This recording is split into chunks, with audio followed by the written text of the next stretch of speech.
las 12:05 yo creo que ya la gente que se ha podido incorporar, pues bueno, estará allí y si hay en que falte, pues bueno, que lo vaya haciendo según van llegando.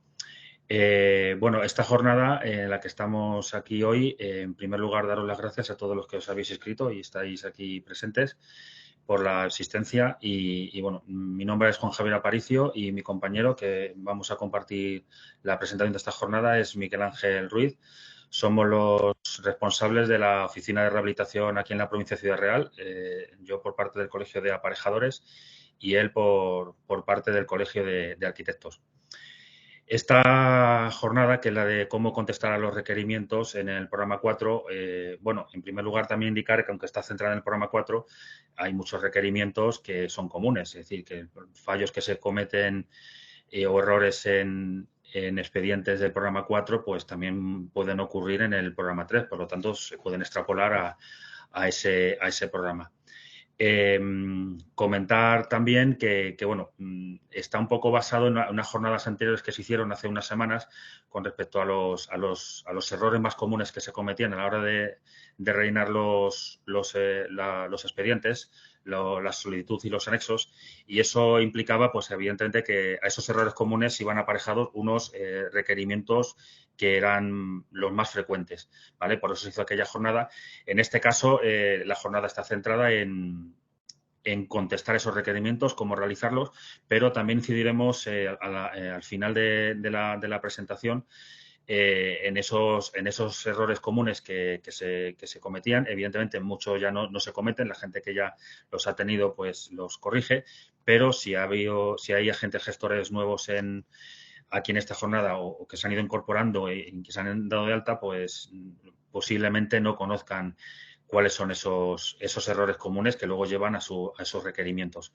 Entonces, bueno, incidiremos también en esos errores para poder primero evitar el requerimiento y luego, bueno, pues si al final no han requerido, pues poder saber solventarlo.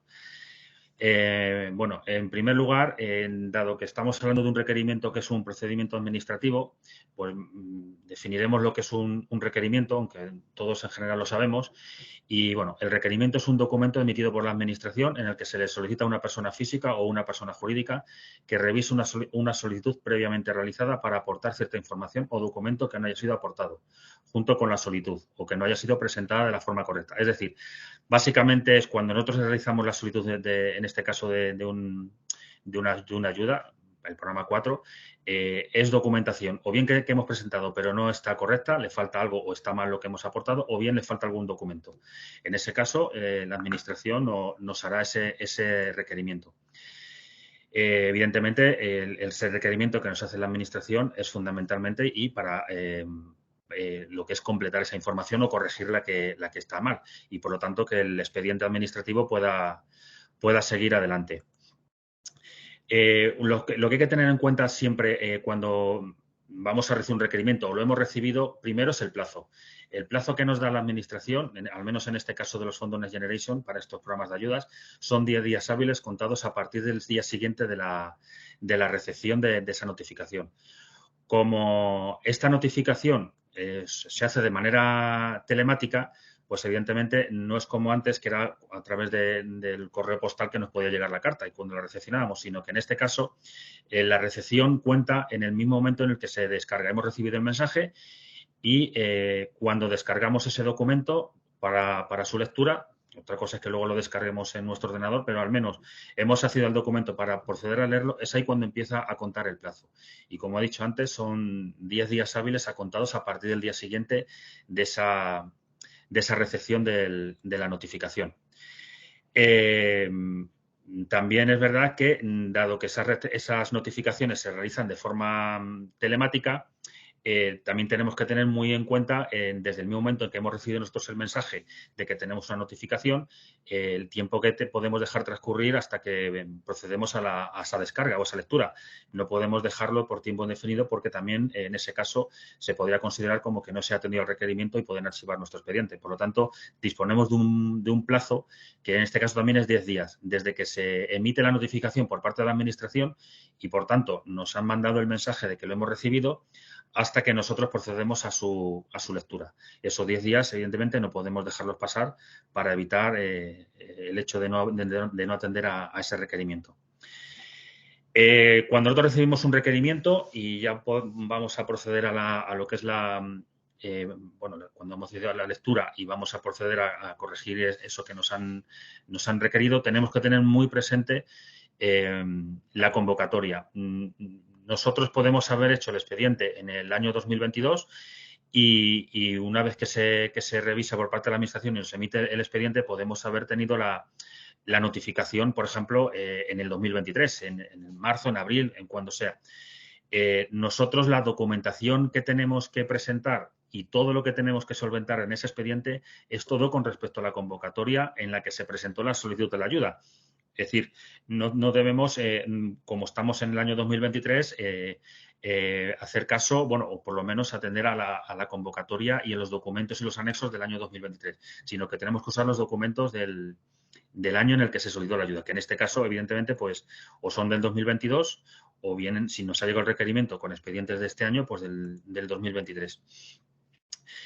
Y, por supuesto, pues que he comentado antes, pues es necesario corregir y cuando necesitamos aportar algún documento, corregirlo, usar siempre los anexos de la convocatoria correspondiente para no tener problemas porque nos pueden volver a requerir o desestimarnos el expediente al no usar el documento correspondiente. En cuanto a un esquema de un requerimiento, para que, aunque ya más o menos, si lo habéis recibido ya vosotros requerimientos, sabéis cómo es, pero bueno, aquí hemos puesto un requerimiento tipo, los puede haber más cortos, más largos, pero básicamente el esquema es el mismo y está formado por el encabezamiento. En segundo lugar, lo que es el cuerpo del requerimiento, donde ahí viene todo lo que es, falla en ese expediente y, por lo tanto, nos piden que corrijamos. El plazo de subsanación, la forma de subsanación, dónde tenemos que ir para subsanar, información adicional de recordatorio o dónde podemos recurrir a informarnos o pedir ayuda para resolver este requerimiento y, por último, la firma del instructor. ¿Vale? En cuanto al requerimiento, el encabezamiento está formado por varios apartados. El primero es el número de expediente y el destinatario o beneficiario de la ayuda. Este apartado es importante sobre todo por el número de expediente, porque ese lo vamos a tener que poner en otros muchos apartados cuando tengamos que solventar y sobre todo cuando tengamos que acceder a la plataforma para poder subir esa documentación, pues tenemos que aportar el número de expediente del beneficiario. El segundo apartado aparecen datos del agente gestor, del beneficiario de la ayuda y, sobre todo, importante, la fecha de solicitud. ¿Por qué? Porque aquí, aunque nosotros supuestamente sabemos cuándo solicitamos la ayuda, pero bueno, ahí nos dice en qué fecha se solicitó y, por tanto, podemos saber a qué convocatoria pertenece el expediente que nos están requiriendo. Y, por último, hay una parte intermedia en la que hace referencia a la orden que regula estas ayudas. Y, por último, los datos de la vivienda a rehabilitar, tanto la dirección como la referencia catastral. El otro apartado del requerimiento es el cuerpo, que al final siempre, es el apartado más importante. Este siempre es recomendable, aunque por muy largo que sea, leérselo completo, porque ahí nos pueden venir mucha información, sobre todo de en qué hemos fallado y qué es lo que nos están pidiendo. Tiene varios apartados, varios subgrupos. En primer lugar, si podemos ver, está distribuido en tipo de documentación. Está la documentación administrativa, ahí donde nos van a solicitar que corrijamos cualquier tipo de defecto que tengamos en, pues como su propio nombre indica, tema administrativo, que suele tener que ver con la solicitud, con la propia impreso de solicitud y sus anexos. Luego tenemos un apartado de documentación técnica en el que está todos los defectos que podamos tener relacionados con la parte técnica, es decir, los certificados de eficiencia energética, la memoria o proyecto. Puede haber en este requerimiento ejemplo no aparecen más, pero puede haber algún apartado más, como veremos más adelante, que pueda ser con el tipo de justificación y abono, que lo puedan poner ahí como un apartado, digamos, diferenciado. ¿Vale? Pero fundamentalmente los requerimientos van a ser o bien por los temas de anexos o bien por tema de documentación técnica. ¿Vale? Luego, a continuación, tenemos el apartado en donde se describe la normativa que hace referencia o el apartado, digamos, dentro de la resolución donde nos dice qué es lo que nos están pidiendo realmente y en algunos casos, como puede ser, por ejemplo, en este ejemplo, qué es lo que está ocurriendo ahí, en el que dice pues que en este caso pues que el interesado es propietario del 50% de la vivienda y que se debe aportar el documento que acredite el acuerdo con la persona copropietaria. ¿Vale? Nos está explicando un poco qué es lo que tiene que ocurrir en esas circunstancias. Y por último, en el apartado de observaciones, y este es el, digamos, aunque todos son importantes, pero aquí es donde realmente nos están pidiendo qué es lo que tenemos que hacer, donde nos están indicando en el apartado de observaciones qué es lo que tenemos que subsanar. En el ejemplo anterior que he expuesto, dice que falta aportar el acuerdo de copropietario, por tanto, lo que tenemos que hacer es, si no lo hemos aportado, coger el acuerdo de copropiedad, de copropietario, el anexo correspondiente de la convocatoria correspondiente y rellenarlo. En este ejemplo, en este segundo apartado del anexo 4 que dice, pues dice que en el apartado de la entidad se debería dejar en blanco al menos que fuese una persona jurídica o empresa. Pues ahí hay un defecto a la hora de rellenar el anexo 4 y nos está diciendo qué es lo que tenemos que hacer. Y lo que nos está diciendo que hacer es que lo tenemos que dejar en blanco. Por lo tanto, digamos que ese apartado de observaciones nos está concretando lo que tenemos que hacer. Es recomendable que siempre leamos toda la documentación, todo el requerimiento. Aunque la parte inicial sea repetitiva y la parte final no la conozcamos, lo leamos siempre todo. Y sobre todo, hacer hincapié en leernos y ver bien y tener muy claro qué es lo que nos están requiriendo, tanto la explicación inicial como en el apartado de observaciones, que es donde nos están diciendo concretamente qué es lo que tenemos que subsanar. Luego, en el apartado de plazo de subsanación, pues ahí nos está diciendo pues el plazo que tenemos para subsanar ese requerimiento que nos han hecho. Como he comentado al comienzo, lo que tenemos es esos 10 días hábiles que tenemos para resolver para digamos, adjuntar toda la documentación a la Junta, a la Administración. Cuando dice 10 días hábiles, pues evidentemente no cuentan ni sábados, ni domingos, ni festivos. Es a partir del día siguiente de la recepción, es decir, de cuando lo hemos descargado para su lectura y, evidentemente, pues como también comenté inicialmente, una vez que recibimos el mensaje, tenemos también esos 10 días para proceder a su lectura.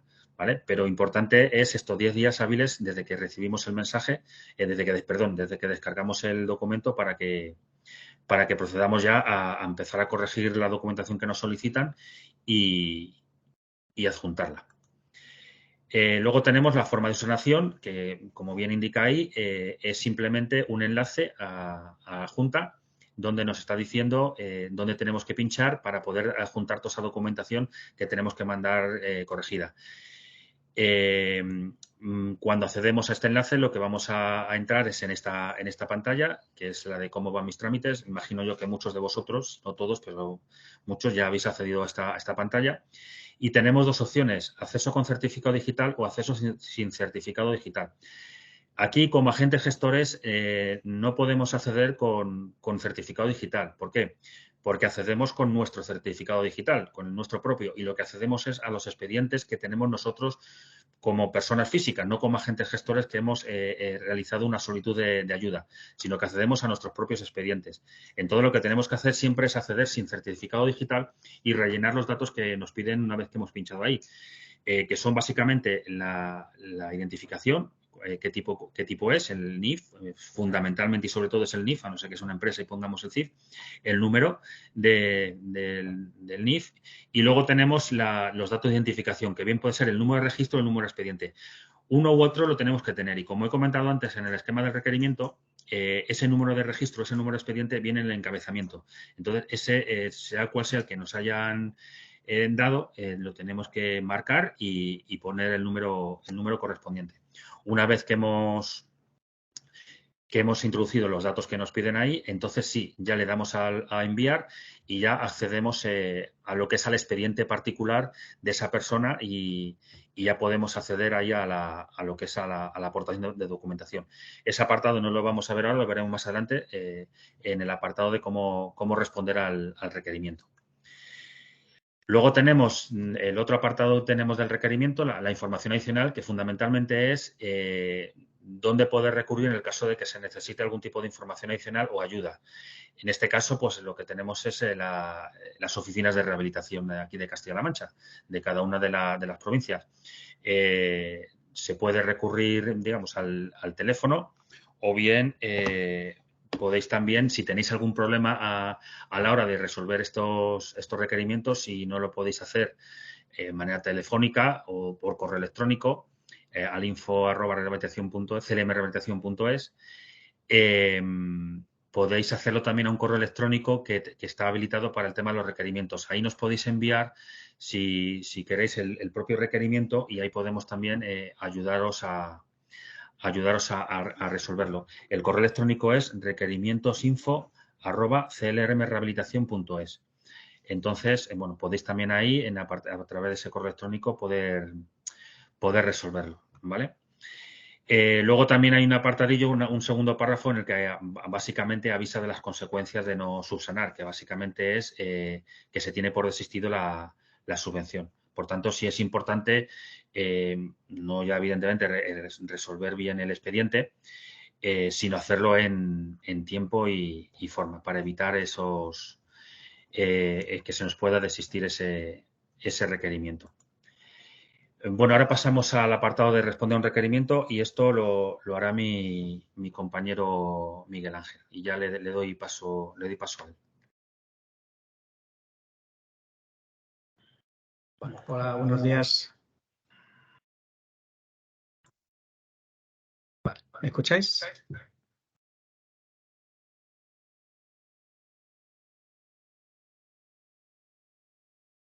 Un segundo que tenemos aquí.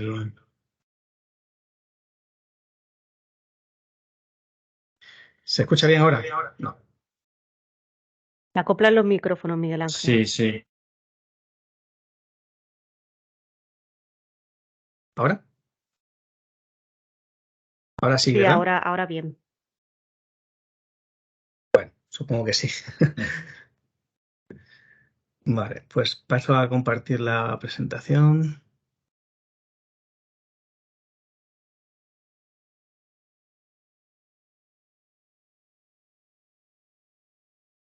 Vale. Vale, nos habíamos quedado en lo que era la respuesta a un requerimiento. Vale. Bueno, lo que ha comentado antes Juan sobre los plazos de los 10 días que tenemos, tanto para recibir, abrir lo que es la notificación como para responderla. 10 días eh, hábiles para abrir la notificación y 10 días naturales para responderla. Algunas recomendaciones para responder al requerimiento y que no te vuelvan a hacer otro requerimiento del requerimiento serían estas. Es interesante preparar un archivo PDF en el cual explicáis qué documentación se está juntando. Si sustituye algún documento que estaba mal, pues lo especificas. Bueno, la idea es adjuntar un documento que explique qué documentación estáis subiendo, por qué, a qué requerimiento estáis respondiendo, etcétera, ¿vale? Que aclare un poco la documentación que se sube. Los documentos solicitados deben adjuntarse en archivos independientes. Esto es porque hay veces que se solicitan varios anexos o varios documentos que estaban mal o que había que modificar. No se pueden adjuntar varios anexos en un mismo PDF. Cada uno debe ir en su PDF independiente. La respuesta a los requerimientos debe centrarse en la documentación requerida. Lógicamente, no hay que ir allí venga, pues te lanzo otra vez toda la documentación y seguro que acierto. No, vamos a centrarnos en lo que es en lo que nos están pidiendo en el requerimiento para, bueno, para responderlo, ¿no? Sin lanzar allí pues cantidades ingentes de documentación que a lo mejor no es necesaria o no nos están solicitando.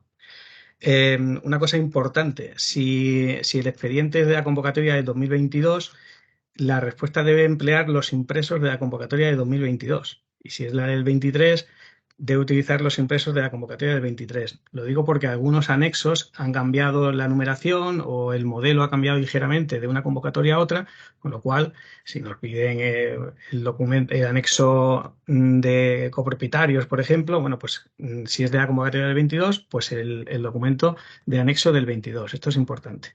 Y luego hay también una cosa que algunas veces preguntáis, los anexos 1 y 1 bis se cumplimentan online cuando uno presenta la solicitud.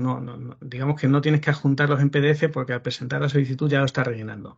Pero hay veces que hay algún error en ese anexo, con lo cual en el requerimiento a lo mejor te dicen, oiga, el anexo 1 tiene que usted que modificar algún apartado. Bueno, pues lo rellenáis en PDF y lo mandáis. No tenéis que volver a hacer la solicitud o algo por el estilo. Simplemente se cumplimenta en PDF con las modificaciones que nos indiquen y se envía. Bueno, aquí habría un modelo de requerimiento bastante extenso con varios apartados. En este caso tenemos un requerimiento de documentación administrativa. Como decía Juan antes, nos tenemos que centrar o lo que nos están pidiendo realmente es lo que pone en el apartado de observaciones de cada uno de los puntos. También hay un requerimiento de documentación técnica. Nos centramos también en los puntos de las observaciones y en este caso era una solicitud con justificación. También nos están pidiendo documentación de la justificación y pues nos centramos en esos puntos donde especifican concretamente qué es lo que hace falta, ¿no? Lo que os comentaba antes de elaborar un documento, un modelo que explique la documentación que estáis adjuntando, no es que exista un modelo de este documento. Yo he preparado este como un ejemplo, puede ser otro parecido, pero bueno, sería simplemente esquemáticamente hablar de o explicar la respuesta de requerimiento. En este caso había una documentación administrativa que nos pedían. Bueno, pues documentación administrativa, punto 1, se adjunta documento nuevo de anexo tal. El archivo es el documento ta.pdf, lo que sea, ¿no? Es decir, es simplemente explicar la documentación que estamos adjuntando. En el requerimiento que os he puesto de ejemplo antes, también había un requerimiento de documentación técnica. Bueno, pues en este caso simplemente un ejemplo de cómo se explica lo que se ha modificado en cada punto, lo que se adjunta, lo que no se adjunta. Y para la documentación justificativa que también nos pedían, pues lo mismo, se especifica qué es lo que se está juntando. De tal manera que la persona que revisa el expediente lee este documento y más o menos se entera de qué es lo que habéis adjuntado y en respuesta a qué. Si hay alguna cosa que tenéis que explicar sobre algún documento, pues también se pone en este documento.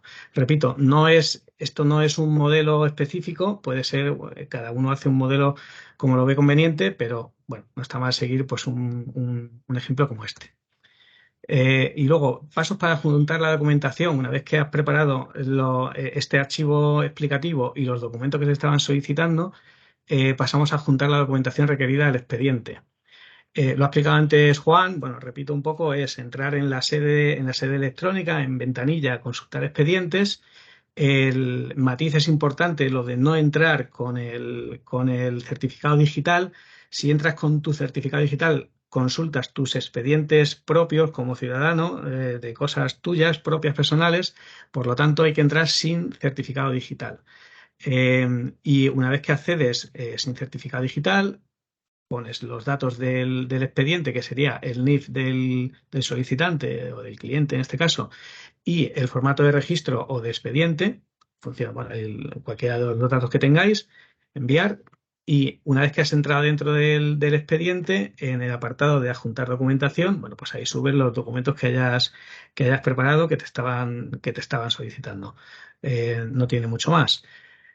Pasamos al apartado de requerimientos más comunes, que yo creo que a lo mejor os interesa también bastante, y os va a hablar de ello Juan, ¿vale? Un segundo que quito el audio.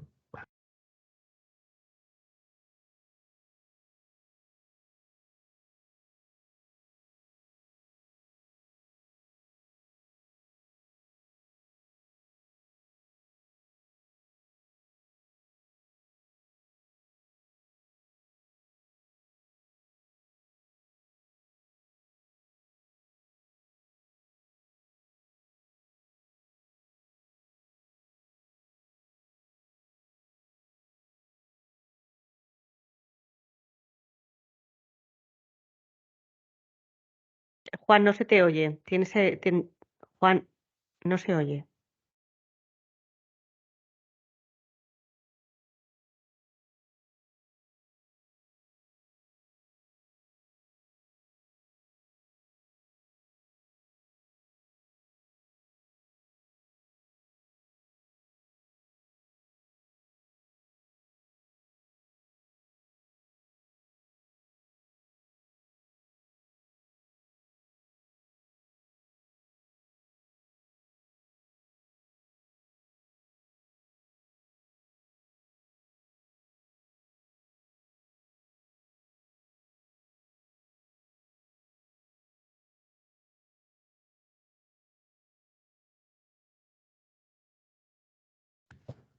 ¿Se escucha?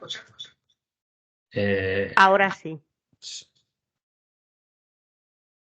Espera un momentillo que voy a... Pero que se nos tenéis eco acopla. otra vez. Ahora se nos escucha, ¿verdad? Ahora sí, bien. Vale. Se ve la pantalla, ¿verdad? De los requerimientos más comunes también, entiendo yo. Vale, pues como estaba comentando antes, vuelvo a repetirlo, pensé yo que me estabais escuchando.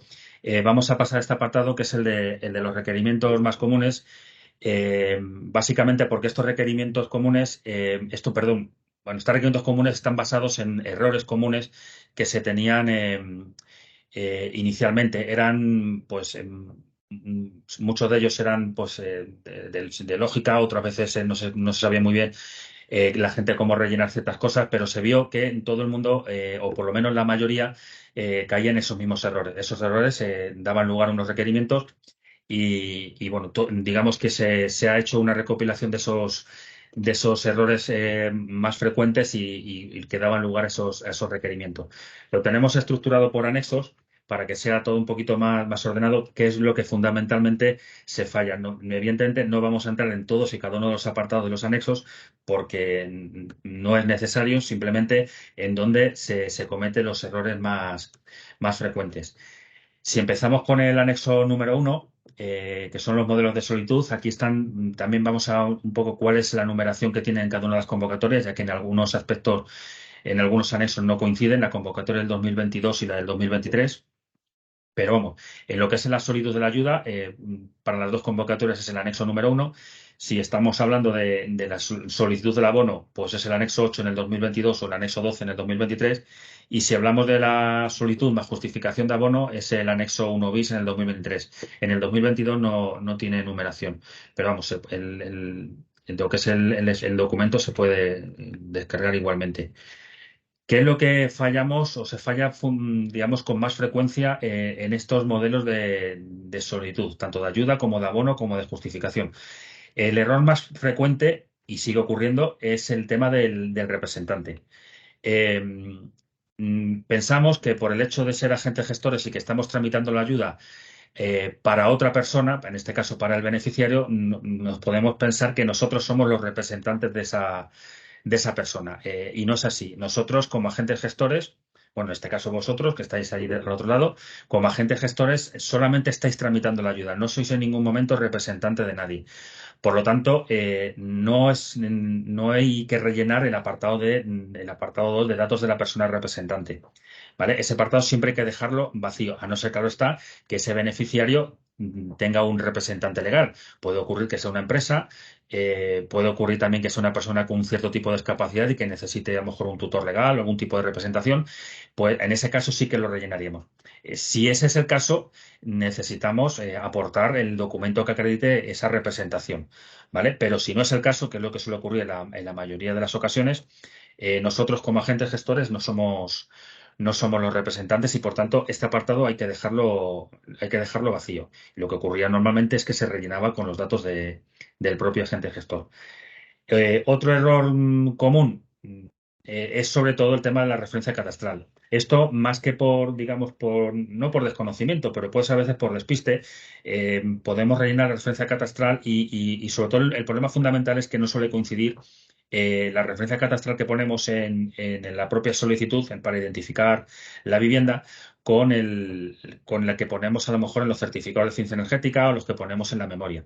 Hay veces que ocurre que no coinciden, a veces porque es totalmente diferente, porque hemos hecho un copia y pega de otro expediente que estemos llevando también, o bien porque como son tantos números, pues algunos se haya quitado, cambiado, lo hayamos cambiado de orden. Entonces es muy importante revisar siempre el apartado de la referencia catastral para evitar, más que nada, evitar un requerimiento que solamente sea el corregir ese número que, ya le digo, como normalmente suele ser por algún tipo de despiste. Y por último, otro error muy común que se suele tener en los anexos de solicitud y abono son el tema económico, los datos financieros. En este apartado, lo que tenemos que tener, digamos, muy presente es cómo está estructurado y qué datos tenemos que meter ahí.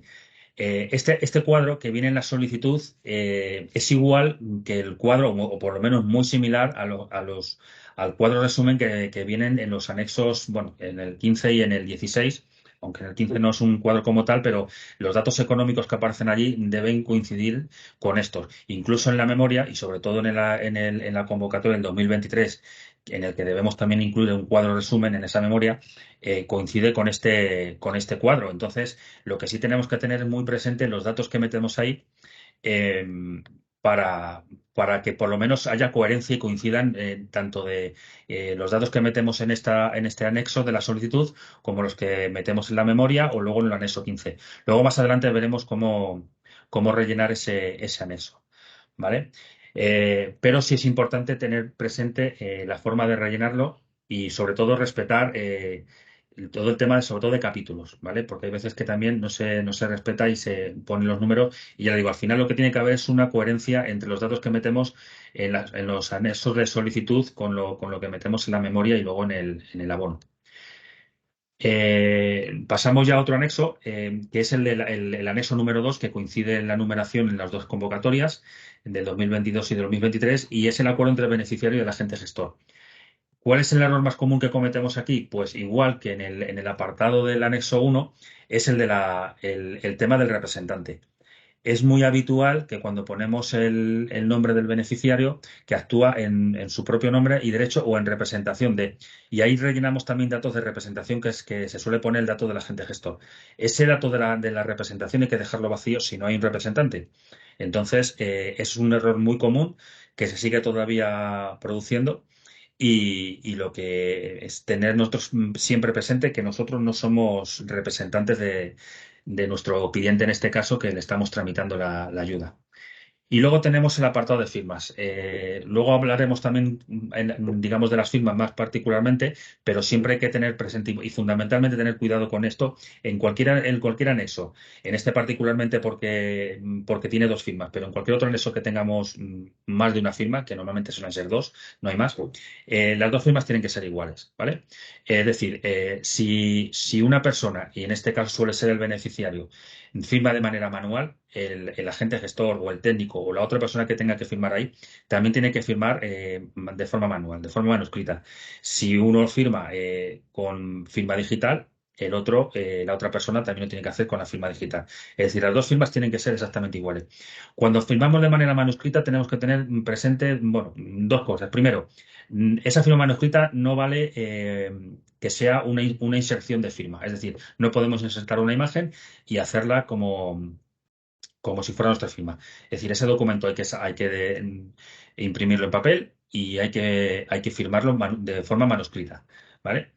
Y luego, en segundo lugar, cuando firmamos de forma manuscrita, poner también, si no te aparecen esos datos en el encabezamiento ni en ningún el elemento del anexo, pues poner el nombre, el NIF y la fecha de subsanación debajo de la firma. Cuando son evidentemente manuscritas, si son digitales, esos datos ya suelen venir. Pero si son manuscritas, es conveniente ponerlo. Y cuando hablo de fecha de subsanación, muchas veces podemos pensar que cuando tenemos que poner la fecha debajo de la firma es la fecha de solicitud de la ayuda. No, ahí tenemos que poner la fecha de subsanación, es decir, cuando estamos subsanando ese documento. Al igual que cuando firmamos digitalmente aparece la fecha de que estamos firmando, pues en la firma manuscrita debemos poner esa fecha de subsanación. En cuanto al anexo número 3, que es el acuerdo entre propietario, arrendatario, usufructuario o copropietario, pues aquí también tenemos varias numeración en la convocatoria de 2023. Todo está centrado, todo está, digamos, concentrado en un solo anexo, que es el anexo número 3, el de propietario y arrendatario, usufructuario y copropietario. Pero en el convocatorio 2022 el acuerdo propietario y arrendatario y usufructuario es el anexo también 3, pero el acuerdo entre copropietario entre propietario y copropietario es el anexo 3.1. Es un documento independiente. ¿Vale? Este es un modelo del anexo 3 del año 2023, de la convocatoria de este año. Y estos son tanto el modelo, el punto 3, el anexo 3 como el anexo 3.1 del acuerdo entre el propietario de la convocatoria del 2022. Errores comunes, pues aquí es bastante recurrente, por eso se repite tanto estos errores, es el tema de las firmas. Aquí, al igual que en el anexo anterior, es importante que las dos firmas sean iguales y si es firma manuscrita, pues el añadir el nombre, la fecha y el DNI de la persona o de las personas en este caso que firman. ¿Vale? Es decir, como estamos viendo, son errores recurrentes. Bueno, y un error también que suele ocurrir, no es muy frecuente tampoco, pero sí a veces que nos olvidamos de adjuntar este anexo. Es decir, damos por hecho cuando recibimos la documentación para tramitarla, bueno, recibimos la copia de las escrituras y pues no prestamos atención de quiénes son los propietarios de esa vivienda. O bien si está sobre todo cuando es copropietario, porque cuando es arrendatario, está alquilada o en usufructo, solemos saberlo muchas veces, pero con el tema de la copropiedad a veces no nos damos cuenta y es importante, bueno, el hecho de no darnos cuenta implica que no aportamos el anexo correspondiente del acuerdo, tanto de copropiedad como del arrendatario o el usufructuario, si fuera el caso. Entonces, bueno, suele ocurrir que este anexo no se aporta y el requerimiento que nos viene a llegar cuando nos lo mandan es precisamente el aportar este documento. Ya que lo tenemos que aportar, pues lo tenemos que tener cuidado en no equivocarnos en el apartado de las firmas y en el apartado también de la representación. Luego tenemos el siguiente anexo, el anexo número 4 en las dos convocatorias, que es la declaración responsable del principio de no causar con sus actuaciones un perjuicio significativo a los objetivos medioambientales. Y aquí fundamentalmente el error más común, pues sobre todo es en el encabezamiento, cuando tenemos que meter el nombre y la titulación del técnico, el tema de la representación. En este caso también debe quedar en blanco. Solamente tenemos que rellenarlo siempre y cuando pues ese técnico, bueno, pues sea un estudio, por ejemplo, y haya un técnico particular que esté actuando en representación de ese estudio. Entonces sí que, por ejemplo, tenemos que pues, poner el nombre de esa entidad. Pero si ese técnico es una persona física, un autónomo, evidentemente no es necesario que aporte ni que ponga a nombre de representación de quien va, que también ocurre que se suele reinar ese campo. Y esto sí es importante, cuando ponemos el nombre, la titulación del técnico, hay que poner el número de colegiación y ese número de colegiación tiene que estar en vigor.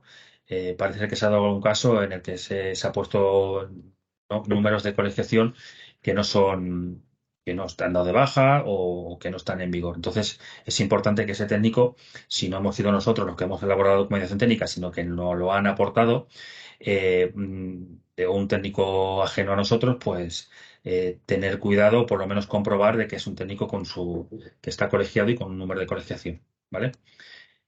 Y luego, bueno, pues el error recurrente, el tema de las firmas. Tener cuidado de que cuando hay dos firmas, en este caso estamos hablando del técnico y del beneficiario, pues que ambos firmen con las dos firmas iguales. Normalmente, ya sea el agente gestor o sea el técnico, solemos firmar con firma digital.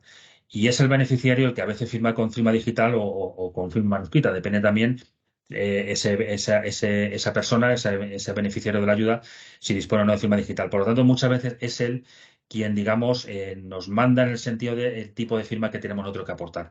Entonces, antes lo suyo sería que en vez de firmar nosotros primero, y en este caso lo más seguro es que se haga de forma digital, y luego darle el documento al cliente para que lo firme, y a lo mejor pues él no tiene firma digital y ya no nos vale lo que hemos hecho. Pues lo suyo es que siempre firme antes el beneficiario, que es el que al final eh, nos condiciona el tipo de firma, Si él firma con firma digital, pues estupendo, nosotros lo hacemos igualmente, pero si él firma de manera manuscrita, pues ya sabemos que nosotros tenemos que firmar también de forma manuscrita. Y siempre teniendo cuidado de acordarnos, sobre todo de cuando hacemos de forma manuscrita, poner siempre el nombre de quien firma, la fecha y su DNI. Luego tenemos el apartado del anexo 5, que es la aceptación expresa de subvención. Vamos a ver, esto no es un documento que haya que aportar en los inicios, de hecho se aporta cuando nos reconocen la ayuda, y es un documento que hay que aportar, incluso lo primero que hay que hacer antes de proceder a la justificación del abono, y por tanto no suele ser objeto muchas veces de requerimiento, sobre todo en la fase de solicitud. Pero es verdad que muchas veces se olvida rellenarlo y se olvida de presentarlo. Entonces, y eso puede suponer también que se archive el expediente porque no hemos aceptado, o por lo menos el beneficiario de la ayuda no ha aceptado de manera expresa la subvención. Entonces, es importante que este documento, cuando corresponda, se presente. Lo primero que hagamos, una vez que recibamos una notificación de reconocimiento de la ayuda, presentemos este anexo de aceptación. Puede ocurrir que nosotros se rellene, lo firme el beneficiario, porque al final es quien tiene que aceptar la subvención, y que tenga algún error a la hora de rellenarlo y de presentarlo, que puede ser sobre todo pues el tema del representante, porque también aparece ahí un campo, tener cuidado de que si no es el caso, pues no rellenar el campo de la representación. Es importante tener eso presente porque, ya digo, aunque no es objeto de requerimiento en sus inicios, ocurrir dos cosas, o bien que no lo presentemos, o bien que si lo presentemos mal. Entonces, bueno, ahí en ese caso no lo requerirían, y sobre todo el error más común es precisamente el de la representación. Entonces, estamos haciendo mucho hincapié en el tema de la representación, porque todavía es verdad que se sigue cometiendo este error de rellenar este campo. Entonces, y como es un campo que está en prácticamente todos o casi todos los anexos, pues entonces es un error que aparece en casi todos los sitios. ¿Vale? Bueno, como bien pone aquí, el agente gestor no es el representante, por lo tanto ese campo hay que dejarlo vacío si fuera ese el caso. Luego tenemos el anexo 8 en la convocatoria del 2023, o el anexo 6.1 en la convocatoria del 2022, que es el modelo de conformidad con el proyecto o la memoria realizada. Este es un documento también que a veces no se presenta por olvido o porque no se tiene en cuenta, no se presenta este documento. Por lo tanto, es objeto también de requerimiento. Entonces, nos tenemos que acordar siempre también de este anexo, de rellenarlo correctamente y presentarlo junto con la solicitud de la ayuda, ¿vale? Entonces, bueno, errores comunes, pues igualmente, de la misma manera que en los demás hemos hecho hincapié en esto, pues aquí igualmente que el agente gestor no es el representante, y hay que dejarlo en blanco si no hubiera una representación legal de esa persona. En cuanto a las declaraciones responsables, en el anexo en la solicitud de la ayuda es el anexo 0.2 en el 2022 y el anexo 9 en el 2023. Las declaraciones responsables de la solicitud del abono es el anexo 17 en el 2023, pero no tiene numeración en el 2022, pero está ahí colgado en la plataforma para que se pueda descargar.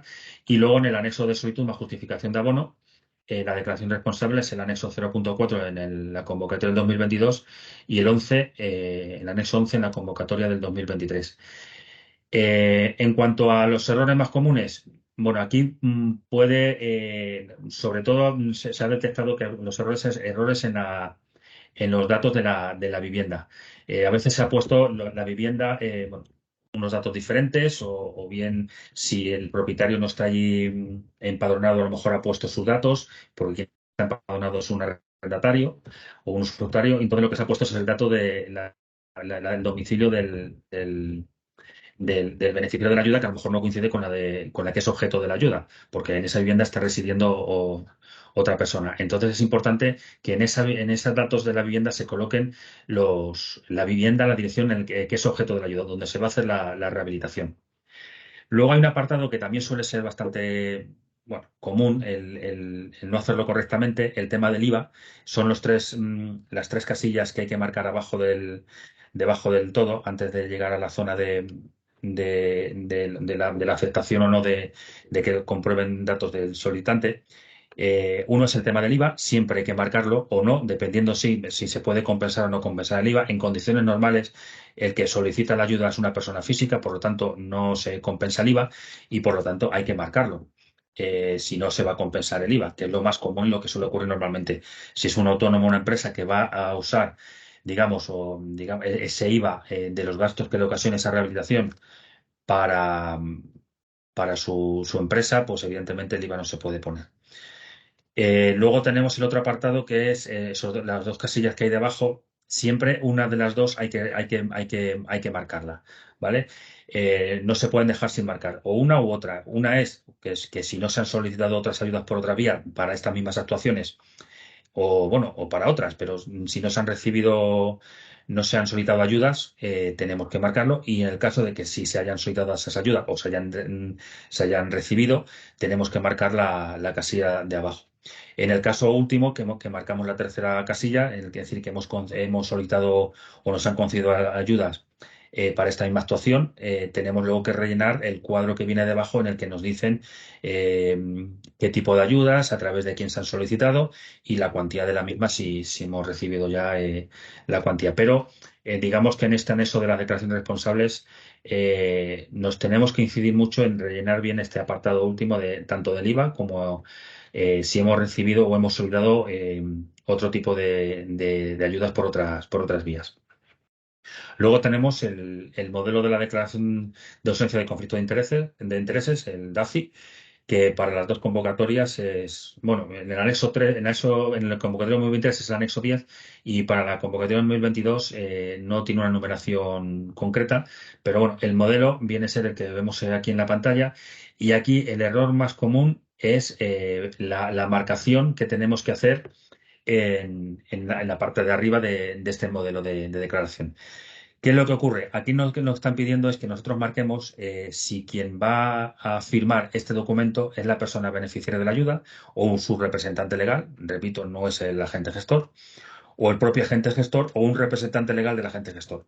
Entonces, ¿cuál es el error más común que se suele cometer aquí? Que en el mismo documento marquemos varias opciones. Lo habitual, pues que sea la persona beneficiaria de la ayuda o bien que sea el agente gestor de la habitación. Entonces, que se marquen esas dos casillas y luego, al final del todo, firmen esas dos personas. El error, pues que no se debe hacer de esa manera. Lo que tenemos que hacer es elaborar un DACI por cada persona. Es decir, tenemos que imprimir y marcar un DACI para la persona beneficiaria y firmar la persona beneficiaria y luego generar un nuevo DACI en el que lo clica, lo marca el agente gestor, en los casos más comunes, repito, y lo debe firmar el agente gestor. Es decir, aquí tiene que haber un DACI por cada persona participante en el proceso. Lo más habitual, repito, es el beneficiario y el agente gestor. Este error también es bastante común y lo que hay que hacer es tener en cuenta eso, que siempre tiene que haber un DACI por cada participante. Luego tenemos el anexo 9 en la convocatoria 2022 o el anexo 13 en la convocatoria 2023, que es la memoria justificativa. Aquí estaríamos ya en el apartado de justificación del abono. Y aquí el error más común viene a ser que no se rellenan adecuadamente los campos, sobre todo los apartados que vienen aquí, que es la descripción del cumplimiento de los objetivos y condiciones de la resolución de concesión. Es decir, los apartados A, B y C suelen ser los que donde vienen estando los errores más comunes. ¿Qué es lo que tenemos que hacer? Pues básicamente lo que tenemos que rellenar en cada apartado es lo que viene aquí. En objetivos energéticos, el apartado A es un breve resumen de las actuaciones realizadas y justificación de la consecución de los objetivos energéticos, es decir, los requisitos energéticos que cumplimos para el programa 4. Es decir, nosotros aquí lo que básicamente hay que explicar es lo que se ha hecho, qué actuaciones hemos hecho, evidentemente, que hemos conseguido los objetivos energéticos justificándolos, es decir, que hemos cumplido con los requisitos que nos han pedido, y enumerar qué requisitos son esos. En el programa 4, pues de los 3 requisitos que hay, cuál de ellos hemos cumplido. El apartado B, condiciones medioambientales, pues aquí lo que tenemos que básicamente es indicar que la actuación prevista no genera un perjuicio alguno al medio ambiente, casi se puede escribir de esta manera, y luego mencionar la reducción de emisiones de CO2 que se ha conseguido con la actuación. Ese dato lo podemos obtener perfectamente del certificado energético final y es aportarlo y incluirlo en este apartado B de condiciones medioambientales. Y por último, el apartado C, que es el cumplimiento de la normativa de obligada observancia, es pues clicar la normativa por la que nos hemos guiado y que hemos tenido que justificar. Normalmente es el código técnico y luego ya en función del tipo de actuación pues tendremos pues temas del RITE con el reglamento de instalaciones térmicas o el de baja tensión. Es decir, aquí ya son los reglamentos en los que nos hayamos nosotros, digamos, ayudado o apoyado para justificar el cumplimiento de la normativa en nuestra memoria. Si hay otro tipo de normativa, que ya sea normativa urbanística o municipal, que se haya también, nos hemos ayudado en ella, pues también marcarla. Pero aquí básicamente es cumplimentar y marcar la normativa correspondiente. Este básicamente es el error más común, es decir, no saber rellenar correctamente digamos, el cuerpo de este anexo, ¿vale? Entonces, simplemente siguiendo estos criterios, podemos perfectamente rellenarlo y hacerlo de manera adecuada. Y luego digamos que viene lo que es la certificación de gasto e inversión, que esto es un poco donde más importancia suele tener muchas veces el tema del requerimiento, porque esto implica a otros anexos e incluso no afecta a la memoria. El hecho de todo el tema de los gastos e inversión, toda la numeración que tenemos que poner a nivel económico y la forma de ponerlo. Ahí es donde normalmente solemos cometer los errores, que no lo hacemos de manera correcta. ¿Qué es esto concretamente? La certificación de gasto e inversión. Pues es una relación clasificada de los gastos e inversiones. Básicamente es un listado de facturas. Lo único que nosotros lo que tenemos que hacer es ordenarlo de una determinada manera y ponerlo de una determinada manera para que esté estructurado y que nos sirva un poco para justificar de forma adecuada y, digamos, saber en qué apartado o en un capítulo correspondiente corresponde esa factura que nosotros tenemos y la cual hemos abonado. Este certificado de gasto de inversión tiene que estar firmado, bueno, pues por el agente gestor, no es por el beneficiario de la ayuda. Aquí vemos una pantalla, un pantallazo de cómo es este anexo y la estructuración que tiene.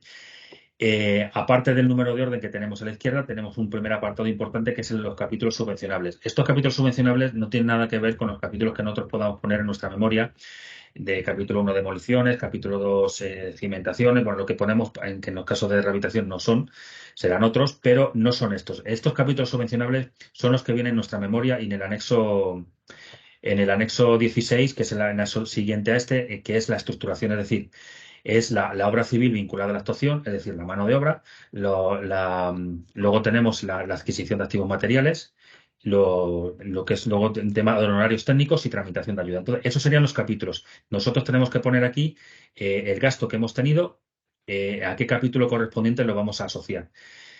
Esos gastos que hemos tenido, digamos que se van reflejando en este apartado 2, donde ya se reflejan los números de factura. ¿Vale? Ahí es un listado ya de las facturas, donde se pone su número, su descripción, quién es el proveedor y la fecha. Vamos a ver un ejemplo para que lo tengamos un poquito más claro. Lo que sí tenemos que tener en cuenta es que las facturas hay que intentar siempre que estén lo más desglosadas posible para poder hacer que coincidan con la descripción. Es decir, si nosotros tenemos un capítulo de obra civil vinculada a actuación y tenemos un capítulo de adquisición de activos materiales, es decir, mano de obra y adquisición de materiales, si se puede, no tiene por qué, pero bueno, a veces si se puede, pues si puede venir desglosado también en la factura, pues mejor, ¿vale? Porque eso nos va a ayudar luego a rellenar estos apartados. Que no es el caso, porque nos ha llegado ya la factura hecha y la factura pagada y no, pues entonces digamos que todo el importe lo tendríamos que meter en la partida de obra civil, ¿vale? Dejaríamos la compra de material, la adquisición de activos materiales, la dejaríamos la dejaríamos a cero, ¿vale? Luego también tenemos que tener en cuenta las fechas de las facturas y cuando se hicieron el pago, ¿vale? Porque son dos datos que nos van a venir. Una de ellas viene evidentemente en la factura, la otra, la fecha de pago, pues vendrá en el justificante de pago. Ahí va a venir esa fecha de cuando se realizó el pago. En el tema Tenemos nosotros también que mirar muy bien los justificantes de pago, ver que coinciden. Si una factura se ha abonado en varios pagos, pues ver que la suma total de los justificantes parciales al final nos va a dar el importe global de la factura correspondiente. Todas esas cosas las debemos comprobar previamente para que luego no tengamos problemas también a la hora de que podamos recibir un requerimiento en eso, en ese sentido. Y luego, bueno, si ha habido una cesión de cobro, pues bueno, también en esa factura, si lo ha habido, tener también presente que se ha hecho luego el descuento correspondiente correspondiente al importe de la ayuda en esa factura, ¿vale? La cesión de cobro no suele ser muy habitual, pero bueno, si se da, debemos saberlo porque además debemos presentar en los anexos correspondientes y luego comprobar en la factura que se ha reflejado ese descuento de la cesión de cobro. Entonces, bueno, siguiendo un poco el ejemplo para ver cómo rellenarlo, bueno, el número de orden, como he comentado antes, es un número de orden, como probablemente indica en el encabezamiento, y es desde el 1 hasta el número que corresponda en función, no ya del número de facturas, pero sí del número de líneas o de capítulos subvencionables que vayamos a ir poniendo ahí. Luego, en segundo lugar, viene lo que he comentado antes de los capítulos. Nosotros tenemos que saber previamente, por eso debemos casi hacer una clasificación de las facturas y ver a qué capítulo corresponde se va a meter cada una de las facturas. Tenemos que tener esta estructuración: obra civil, adquisición, honorarios profesionales intervinientes en la ejecución, redacción de proyecto y gastos derivados de la tramitación. El tercer apartado tiene más que ver sobre todo con dirección facultativa. En un programa 4 no es habitual que existan estos honorarios. Más que nada pues, por la actuación en sí. Entonces, normalmente ese apartado en un programa 4 suele estar a cero. ¿Vale? Luego tenemos la redacción del proyecto de informes técnicos, que son los honorarios del técnico por la redacción de esos documentos, y luego, lo último, los gastos derivados de la tramitación, que es los gastos del agente gestor para tramitar la ayuda. Entonces, nosotros con todas las facturas tenemos que saber bien a qué capítulo lo vamos a ir metiendo cada apartado. Y luego ya con las facturas probablemente ya en la mano, vamos rellenando estos campos. En primer lugar, anotamos el número de factura. Puede ocurrir que una misma factura pues tenga dos capítulos, que es lo que he comentado antes. Por ejemplo, en un caso particular de ventanas, tengamos las ventanas separadas como suministro de ventanas, es decir, la compra de material, y por otro, dentro de la misma factura, tengamos el montaje de las ventanas, es decir, la obra civil. Por tanto, dentro de una misma factura vamos a tener dos capítulos. Entonces tendremos dos números, dos números de orden, el 1, por ejemplo, y el 2, en el cual el uno será el capítulo obra civil y en el otro será la adquisición de activos materiales, pero tenemos la misma factura. Este no es el caso en este ejemplo, pero puede ocurrir que tengamos la misma factura y la descripción no sea el montaje y en otro sea la compra de material. Luego, en segundo lugar, viene el proveedor. En este ejemplo, por ejemplo, digamos que el proveedor aquí son diferentes, Martínez Hermanos y Mi Ventana SL, pero bueno, vemos que luego tenemos en activos materiales, tenemos, por ejemplo, en este caso, tenemos dos facturas, carpintería de PVC y triple acristalamiento. Es decir, viene separado lo que es la carpintería y por otro lado el acristalamiento. Es decir, si nosotros aquí tenemos también dentro de lo que es el montante de la factura, lo que es una propia ventana, la tenemos separada también, desglosada en elementos, pues evidentemente se podrá separar. En este caso viene separada porque son facturas diferentes. Hay una factura de Mi Ventana SL en el que es la carpintería y otra factura diferente de Mi Ventana SL que es el tema del acristalamiento. Por lo tanto, al ser dos facturas diferentes, vienen con dos números de facturas diferentes y aunque corresponden o coincidan dentro del mismo capítulo, porque es en este caso, pues será la compra del material, la adquisición de activos materiales, pues vendrán en líneas diferentes. La fecha, pues la fecha de la factura.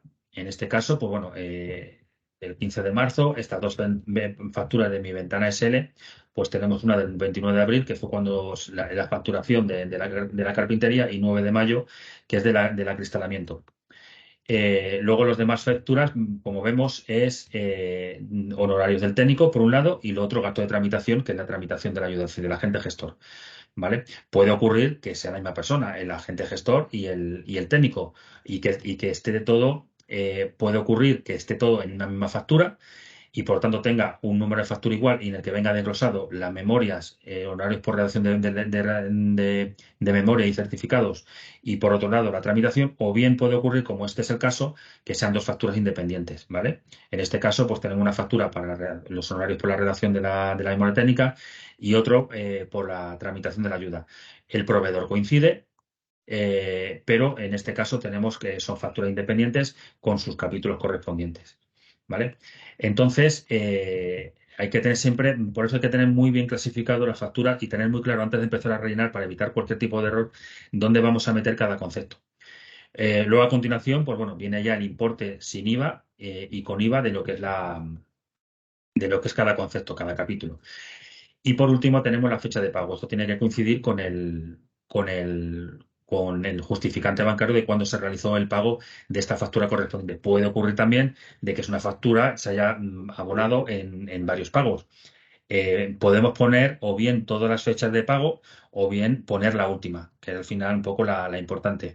Pero a la hora de aportar documentación tenemos que tener en cuenta que tenemos que aportar todos los justificantes y la suma de todos esos justificantes de ese concepto particular tiene que coincidir con la factura correspondiente. Por eso, y sigo insistiendo en eso, en tener muy bien clasificado todo el tema de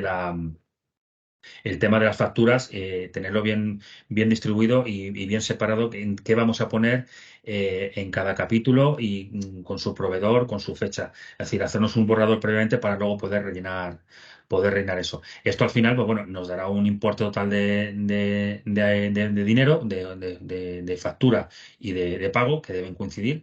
Es decir, si nosotros a nivel de factura nos sale una cantidad X, a la hora también de justificar con la última fecha de pago, con justificar con nuestros justificantes bancarios los pagos, pues evidentemente tienen también que coincidir los importes, es decir, que hemos pagado lo que nos han facturado, ¿vale?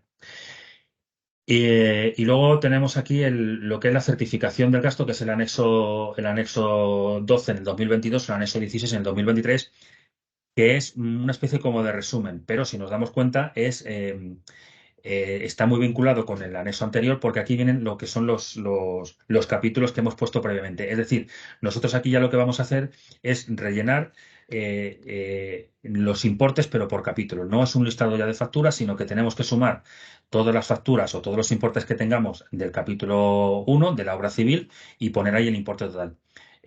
Tanto sin IVA como con IVA. Lo mismo debemos hacer con la adquisición de activos materiales. Acordaros que en el ejemplo anterior como adquisición de activos materiales había dos facturas de carpintería por un lado y de cristalería, de acristalamiento por otro. Entonces, ahí hay dos capítulos, dos importes corresponden a un mismo capítulo. Lo que tenemos que poner aquí es la suma de esos dos importes para que nos dé, en primer lugar, el importe sin IVA y luego con IVA. Lo mismo con los honorarios profesionales, en este caso, como he comentado anteriormente, al ser un programa 4 es un importe que suele estar a cero, no hay dirección facultativa, no hay honorarios que intervengan en la ejecución, pero sí que habrá honorarios por redacción de proyectos e informes y los gastos derivados de la tramitación. Al final vamos a tener un total de gasto, tanto sin IVA como con IVA, que deben corresponder con el anexo 15, pero debe corresponder también con el anexo 1 y debe corresponder también con lo que hemos puesto en la solicitud. Aquí, uno de los errores muy comunes, es decir, al final todo esto que estamos explicando de cómo rellenar y de cómo completar estos dos anexos, sobre todo el 15 y el 16, al final es porque el error más común que se tiene es que luego hay discrepancias con los números que hemos puesto.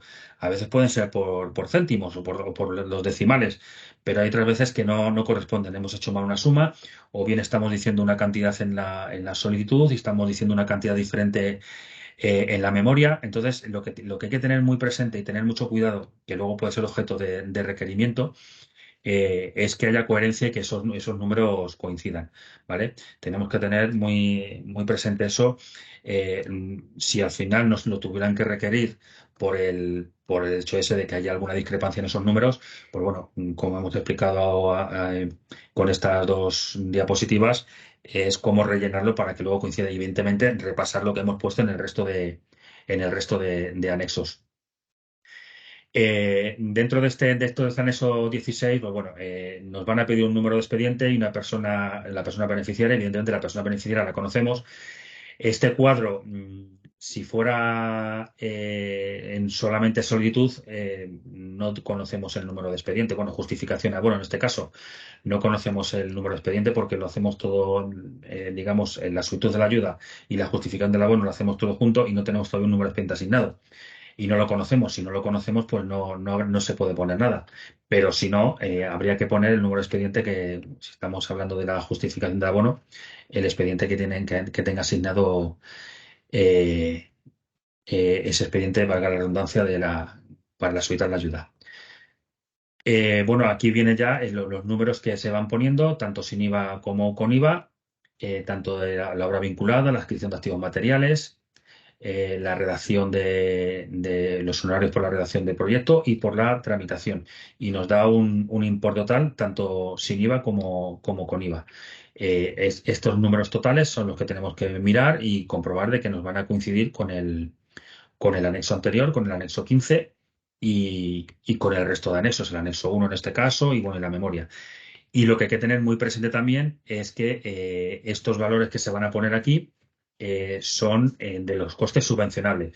Si miramos a la derecha, vemos lo que es el cuadro completo y vemos un apartado arriba del todo que es el coste total. Luego tenemos el coste de actuaciones no subvencionables y luego tenemos el coste de actuaciones subvencionables.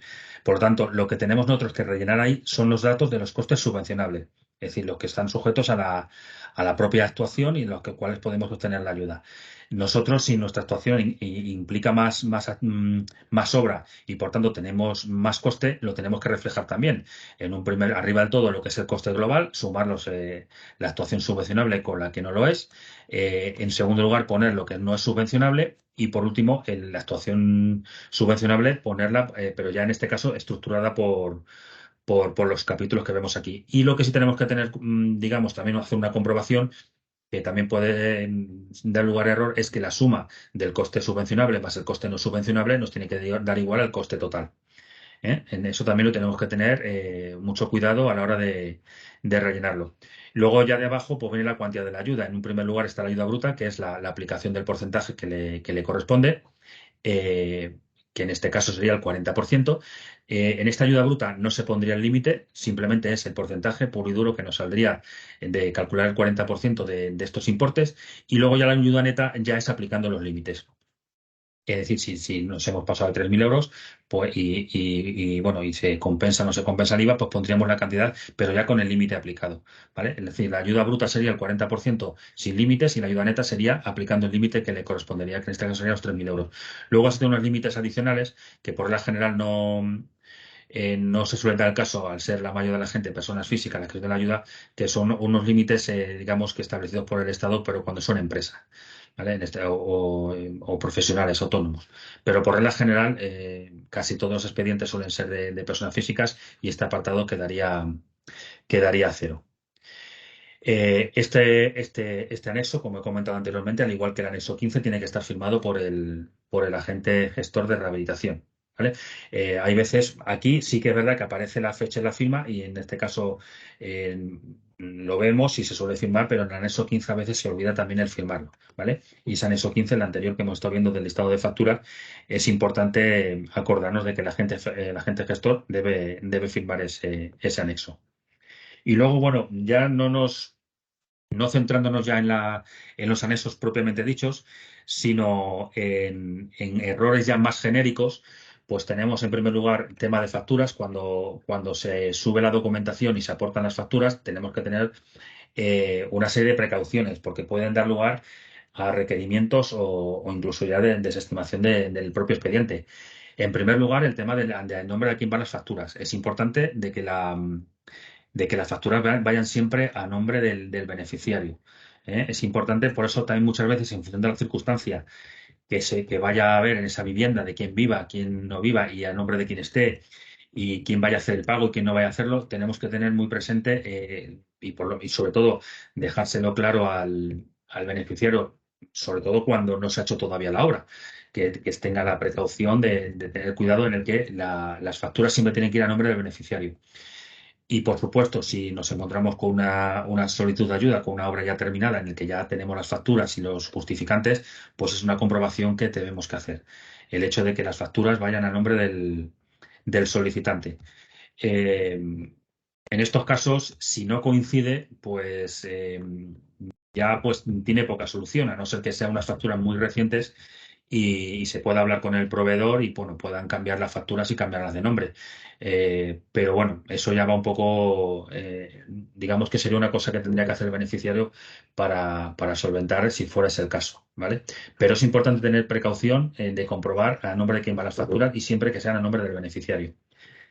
En segundo lugar, el tema del pago. El pago, al igual que la factura, las tiene que hacer el beneficiario de la ayuda. Él tiene que ser el titular de la cuenta desde la que se hace el pago. ¿Vale? Es importante también, bueno, comprobar, sobre todo cuando vemos que el ordenante del pago no es el propio beneficiario, sino que es otra persona, debemos de aportar, nos lo va a pedir la Junta, y nosotros tenemos que tener esa precaución también de comprobar previamente para evitarnos el requerimiento. Si la persona que emite la orden de pago no es el propio beneficiario, comprobar y, por supuesto, solicitar por parte de ese beneficiario el certificado de cotitularidad. Es decir, que la cuenta desde la que otra persona ha dado la orden de pago, él es también cotitular. Y hay que solicitar ese certificado al banco para aportarlo. Importante que sea cotitular, no vale que sea otra persona que no sea la cotitular, ¿vale? Eso lo tenemos que tener muy, muy presente porque a veces ocurre de que esa persona no es el cotitular de la cuenta, aunque bueno, puede tener acceso a ella y puede realizar ciertos movimientos, pero a la hora de ver la cotitularidad no aparece la persona beneficiaria. Entonces, es importante que sea cotitular, ¿vale? En ese sentido. Y luego ya por último, creo que en esto todos somos conscientes, ya lo sabemos, pero el tema de pagos en metálico. A la hora de nosotros recopilar la documentación de las justificaciones bancarias, ya de por sí el propio nombre lo dice, es justificación bancaria, es decir, lo que hay que aportar son justificantes de banco de que hemos hecho ese movimiento, ese pago. Por lo tanto, no se admiten pagos en metálico. Entonces, nosotros, como agentes gestores, cuando vayamos a chequear la documentación económica, digamos, pues tenemos que ver que tenemos todos los justificantes bancarios y que no hay un recibí o alguna cosa de algún pago en metálico, ¿vale? Todo lo que sea pago en metálico no se incluye dentro de la subvención y por lo tanto no se subvenciona. Y hay que tener también mucha precaución en ese sentido de comprobarlo. Y luego otro apartado es el tema de la firma. Ya hemos hecho hincapié durante todos los anexos porque es un error recurrente. Ya hemos incidido en ello, en el tema de las firmas, que tienen que ser iguales. Pero bueno, digamos que esto sirve a modo de recordatorio. Siempre lo recomendable es que firme primero el beneficiario porque es un poco el que nos va a condicionar a nosotros porque nosotros lo vamos a hacer siempre o casi siempre, entiendo yo, con firma digital. Por tanto, el beneficiario, el cliente nuestro es el que nos va a condicionar. Entonces, que sea el que firme y si firma de forma manuscrita, pues que sea... Nosotros lo tendremos que hacer de la misma manera. E igualmente, si el manuscrito debemos de poner el nombre, los apellidos y el NIF y la fecha de subsanación. Para que parezca toda la información. Debajo de cada firma poner esos datos. Bueno, tal como aparece aquí, pues bueno, se debe todo realizar de la misma manera. Y la forma de hacerlo, siempre, pues como nosotros al final lo que tenemos son documentos Word, básicamente donde estamos rellenando cada uno de los anexos, cada uno de los documentos, lo que tenemos que hacer es imprimirlo, evidentemente, llevárselos al cliente para que los firme, ver que evidentemente lo ha hecho de forma manuscrita, nosotros firmamos de la misma manera y luego ya una vez el documento firmado, lo escaneamos y ya tenemos un documento en PDF de ese anexo con la firma manuscrita. Si es con firma digital, pues bueno, evidentemente con el archivo PDF se lo mandamos al cliente, lo firmará él y luego nosotros lo firmaremos también. Y con eso ya tendríamos el documento preparado para subirlo.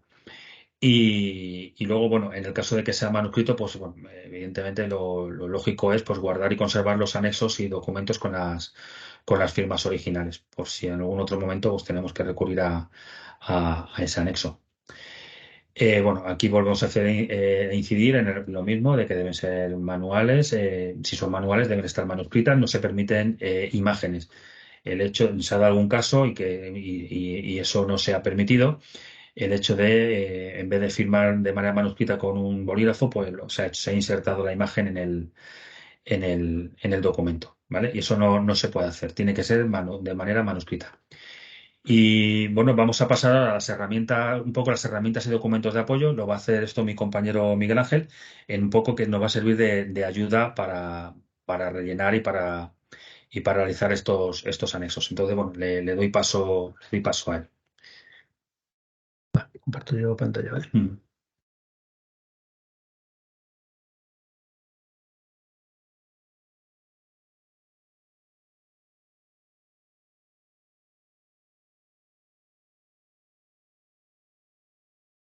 Vale, se ve, ¿no?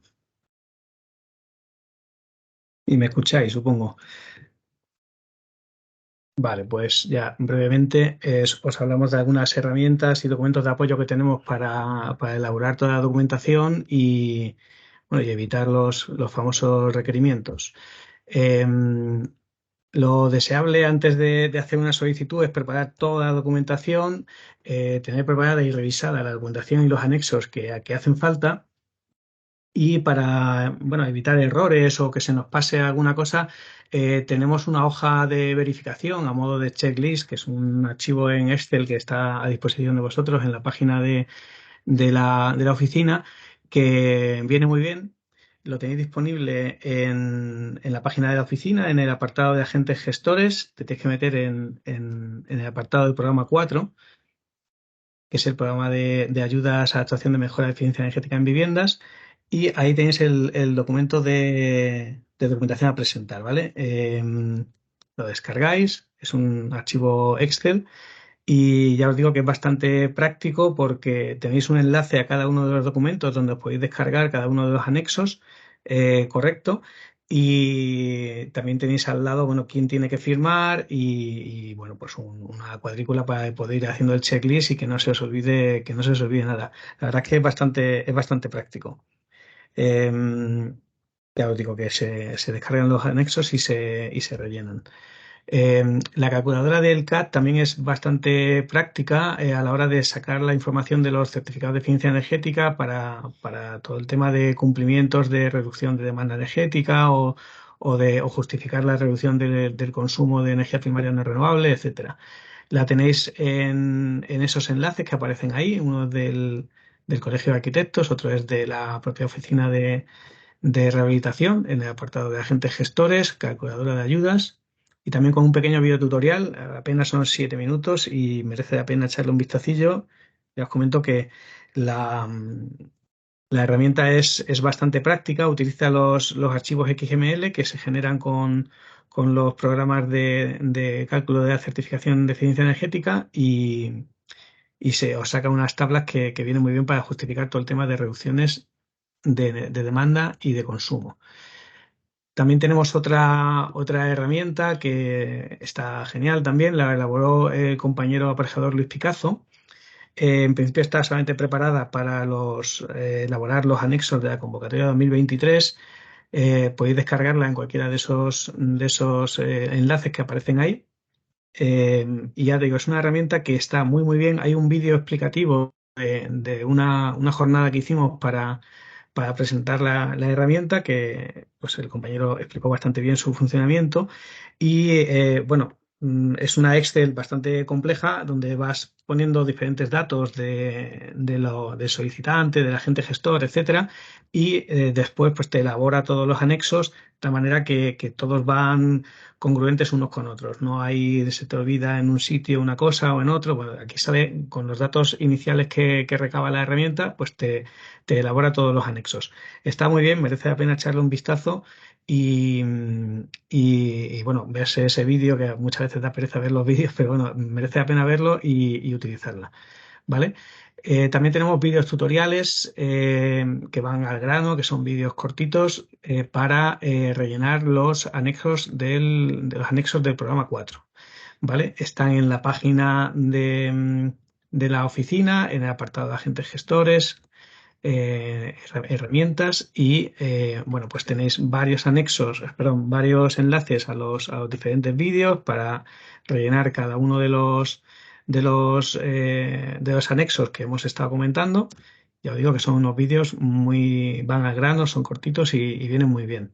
Simplemente os pongo ahí de nuevo el email que tenemos habilitado para que nos mandéis cualquier tipo de duda que os surja con algún requerimiento que hayáis recibido o lo que sea. Podéis llamar siempre por teléfono, os atendemos, pero podéis mandarlo también ahí a requerimientos.info@clmrehabilitación.es. Nos llegan y bueno, pues a la mayor brevedad pues os damos alguna respuesta o si tenemos alguna duda, pues buscamos la información y os la pasamos. Nada más, poco más que añadir. Pasamos, si os parece, algunas dudas que tengáis o algunas preguntas y, y nada, lo que necesitéis.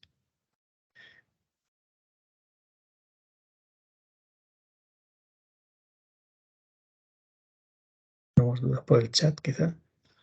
No sé, a ver si... Todos los asistentes tienen activado ya el micrófono y la cámara si quieren hablar. Vale, pues como queráis. O si nadie quiere hablar, pues no sé. No, si tienen dudas, pues estamos aquí para... Tenemos dos para- manos levantadas. Marta, que lleva desde el inicio de la jornada, y Gustavo Pérez. Ujú. Vale, pues a Tenemos ver... a Gustavo ahí en pantalla si quieres. Buenas. Quería preguntaros, ¿me escucháis, verdad? Sí. Sí, sí. Vale. Quería preguntaros, no hay ningún problema porque el agente rehabilitador sea también el representante de la persona a la que se le está haciendo el trabajo, ¿o es preferible que no aparezca el agente rehabilitador como representante para evitar problemas? Lo digo como por los sitios en los que hemos tenido que irlo poniendo. Vamos a ver, lo recomendable es, si esa representación es puramente para tramitar, lo recomendable es que no aparezca, más que nada porque os van a pedir documentación de esa representación legal, porque y a veces esa documentación incluso a veces no es un mero papel. Que decir, mira, yo nombro a esta persona como representante, puede incluir tienes una representación legal. Estamos hablando incluso a nivel de escrituras o a nivel de documentación, digamos, un poquito más seria y más. Entonces, cuando estamos hablando de una representación pura y dura a nivel de tramitación, sin más relación, lo suyo y lo aconsejable es que no aparezca como representante. Es decir, y que no le hagamos al cliente que nos haga un papel porque puede ocurrir que no sea válido, Claro. ¿vale? Yo ahí, es decir, sería una manera de complicarnos y de tener que buscar más documentación y tener que aportar más documentación simplemente por un dato que realmente pues, no es necesario, que es la representación legal para una tramitación, ¿vale? Entonces, lo aconsejable es que directamente, digamos que el anexo, digamos, que establece las relaciones, el anexo del acuerdo entre el beneficiario y el agente gestor, y con eso es suficiente para que no tengamos que, digamos, aportar nada ni justificar que somos representantes. Directamente no se pone nada y con eso es suficiente, ¿vale? Entonces, Esa figura del representante muchas veces también se dan casos de alguna persona que tenga alguna discapacidad o que tiene necesidad de tener un representante legal, una especie de tutor legal o algún tipo de caso similar. Entonces, en ese caso, se dice que fulanito de tal, que es el propietario de la vivienda o lo que sea, va a hacer estas obras y su representante, a modo de representante legal, como un tutor legal, ya te digo, casos de discapacidad, de enfermedad, de ese tipo de cosas, ahí sí que tiene que aparecer su representante porque lo tiene legalmente establecido así. Pero no es que nosotros actuemos en representación del cliente. Vale, es que, a ver, fundamentalmente era porque yo hago algunas aquí en Castilla-La Mancha, otras en Madrid, y claro, en Madrid la representación puede ser legal, pues, a nivel de escrituras y cosas por el estilo, o un mero documento en el que se representa a esa persona para facultarle para la realización de las subvenciones. Claro, aquí por eso preguntaba. Entonces, a ver, al final lo mejor es no ser el representante para evitar esa figura jurídica, por decirlo de alguna manera, y luego, pues nada, a la hora de entrar en los certificados, o sea, en la información, pues como habéis dicho antes, entrar sin el certificado digital, porque como ya no eres representante, no lo tienes tú dentro de, entre comillas, tu Claro. carpeta virtual, y Ujú. entras con la documentación de la otra persona, número de registro y ya está, ¿no? Eso Claro. es lo Perfecto. mejor. No complicar en ese sentido y dejarlo en blanco, ¿vale? Y Ajá. acceder con los datos del cliente, ¿vale? A la hora de Y, aportar la documentación. vale, y la Y, última ya dejo a Marta, que sí. ya la veo ahí y que ya tiene la cámara enchufada. Mm. Evidentemente hay que poner en los certificados el realizado antes y el realizado después, en el que se ven todos los valores que han salido a la hora de la realización. ¿Vosotros estáis teniendo problemas a la hora de que os contesten después de haber hecho esos certificados? O sea, porque yo aquí los que se están emitiendo, por lo menos en la zona de Guadalajara, están tardando entre 4 y 6 meses en contestar. Sí. Entonces, claro, si tienes que hacer el segundo, que tienes que hacerlo sobre el primero, pues evidentemente eso demora mucho el tema de la documentación de la subvención, porque te falta información que tienes que aportar, ¿no? Entonces, eso solamente era un poco de curiosidad, ¿sabes si os está pasando a vosotros también lo mismo o es una cosa... Pero cuando te refieres a cuando eso te refieres cuando estás realizando una solicitud con justificación o solamente la solicitud. No, o sea, Eh, nosotros hacemos certificados de eficiencia energética y además tramitamos el tema de las ayudas. Claro, para sí, tramitar el tema de las ayudas hay una zona en la que tienes que poner fecha de primer certificado, valores sí, obtenidos y número de registro. Fecha del sí. segundo certificado, valores obtenidos y el número de registro. ¿Qué es lo que pasa? Que nosotros estamos mandando certificados de eficiencia energética para una venta o para unas instalaciones de paneles solares, o sea, no es una cosa específica para uno.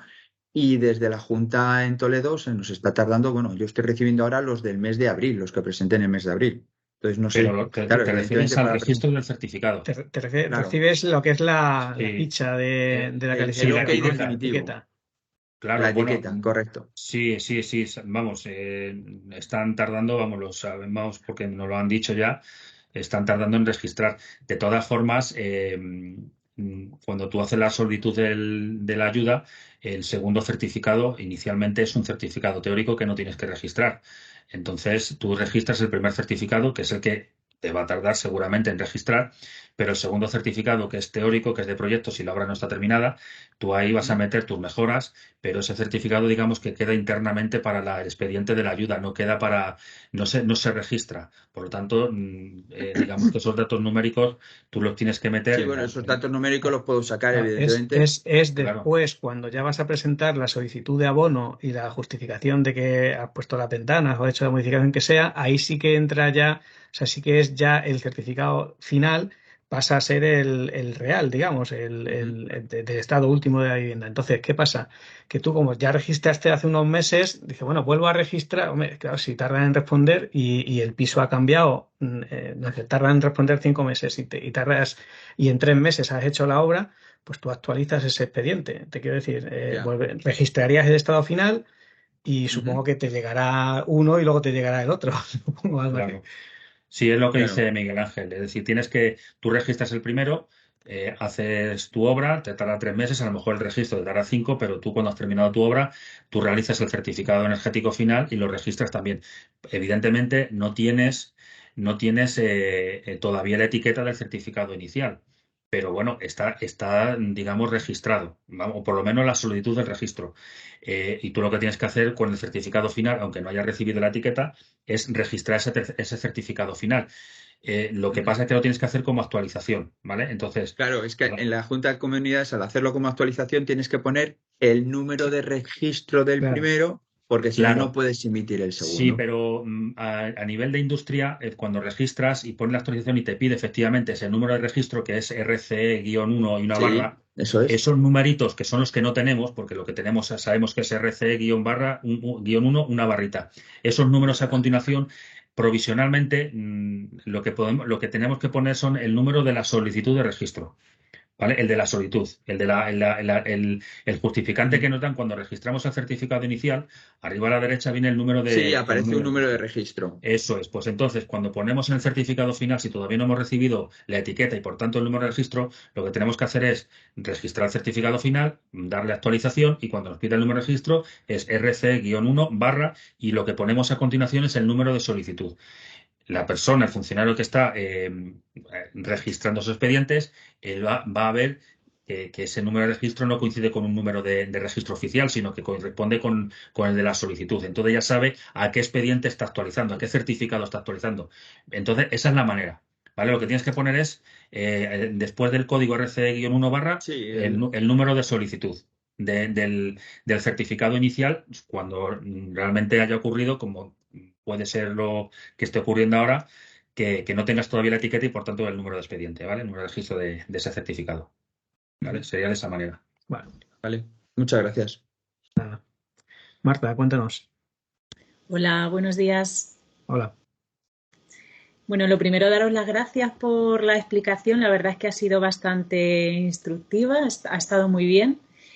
Y yo quería comentaros respecto a uno de los anexos que no sé si lo he entendido bien, respecto al DACI, que habéis dicho que habría que elaborar uno para el agente y otro para el beneficiario. ¿Es así? Sí, son dos modelos. O sea, es el mismo modelo, pero hay que elaborar uno para cada uno. No vale, viene como una cuadrícula que pone para señalar uno o dos o varios. Entonces, Sí, sí. haces uno, o sea, señalas uno de ellos, lo firmas, si es el agente gestor, lo firma el agente gestor, imprimes otro, bueno, o otro PDF, señalas la otra persona que sea necesario y firma Sí. esa otra persona. O sea, Bueno, idearía uno para cada uno. Bueno, pues entonces ya sé que me van a llegar un montón de requerimientos por eso, Por porque esa cosilla. Sí, ¿no? sí, porque yo lo he puesto siempre marcado el agente rehabilitador. Entonces, bueno, luego otra cosa por vuestra experiencia. Mira, acabo de recibir un requerimiento de una subvención que solicité en enero. En enero. ¿Es Sí. normal? ¿Es normal que estén contestando 10 meses después? Bueno, normal, no, no sabría qué decirte. Eh, son los plazos que están teniendo. Yo, Sí. desde la oficina, tampoco tenemos información como para decirte exactamente porque hay unos plazos u otros, porque se tarda más o se tarda menos. No sé si es una cuestión de que han habido muchas solicitudes o de... No sé exactamente por qué. Son los plazos que están dando. Creo que en la convocatoria de 2023 creo que va a ir todo bastante más fluido y más rodado, tanto para los agentes gestores como para los funcionarios que revisan. Esto de tener ya una praxis y tal, creo que va a hacer que vaya todo más fluido y creo que los plazos se van A a cortar. achicar, digamos, a reducir, pero no te sé, no hay, yo no te puedo dar una explicación exacta de por qué se están tardando 10 meses, 8 meses. Ya. Pero a lo mejor Bueno, son los perdonad plazos y que al os final. interrumpa. Sí.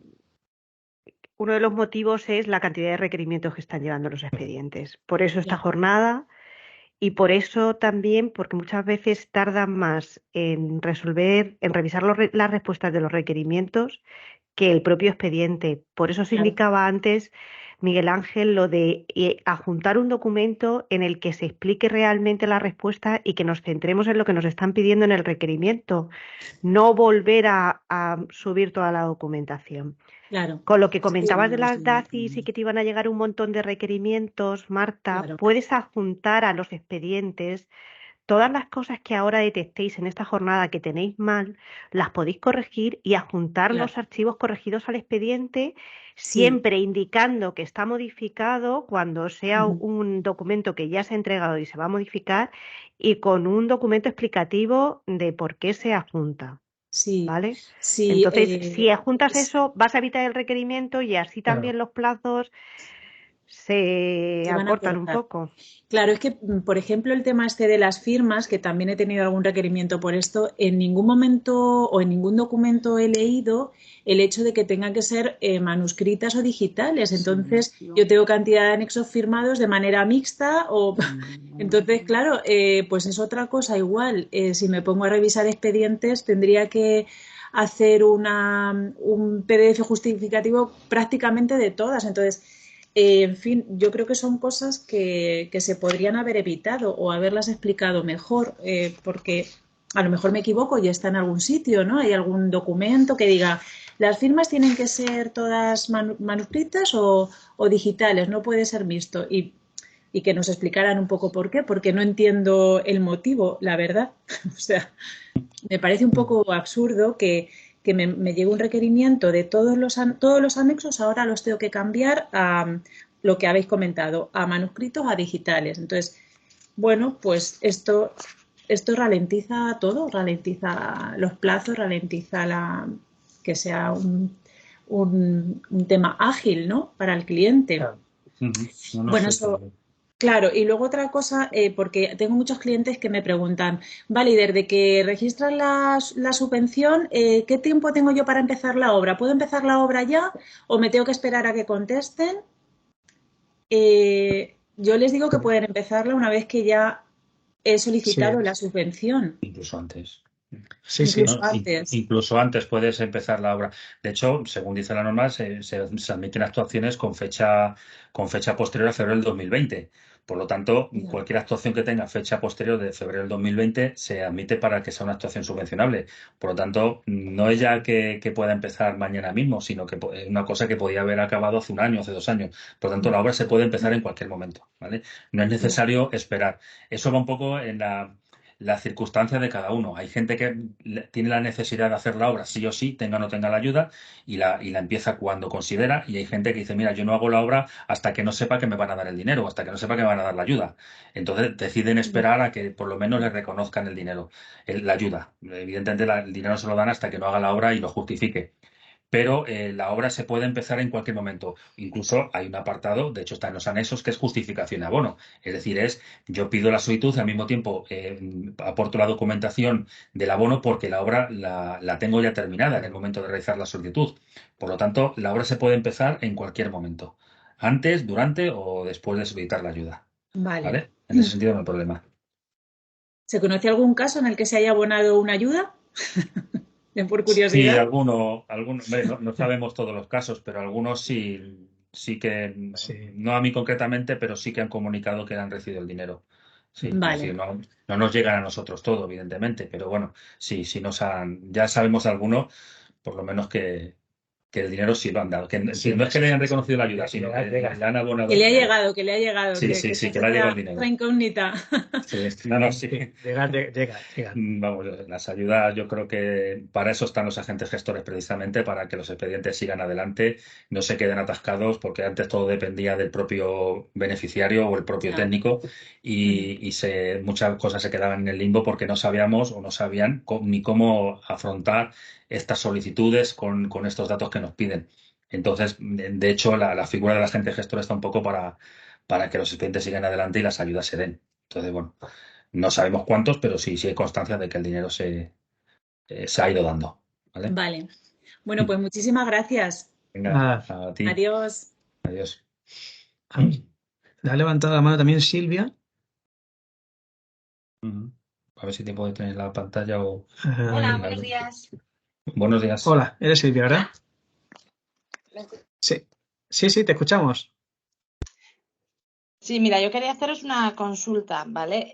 Tenemos muchos clientes que nos empiezan a preguntar por el tema de la prorrogación de la convocatoria. ¿Sabemos algo? La prolongación de la convocatoria, te refieres a ver si va a haber una convocatoria de 2024. Eso es, porque algunos ya se están planteando empezar obra, retrasarla en función de lo que le vamos contando, claro.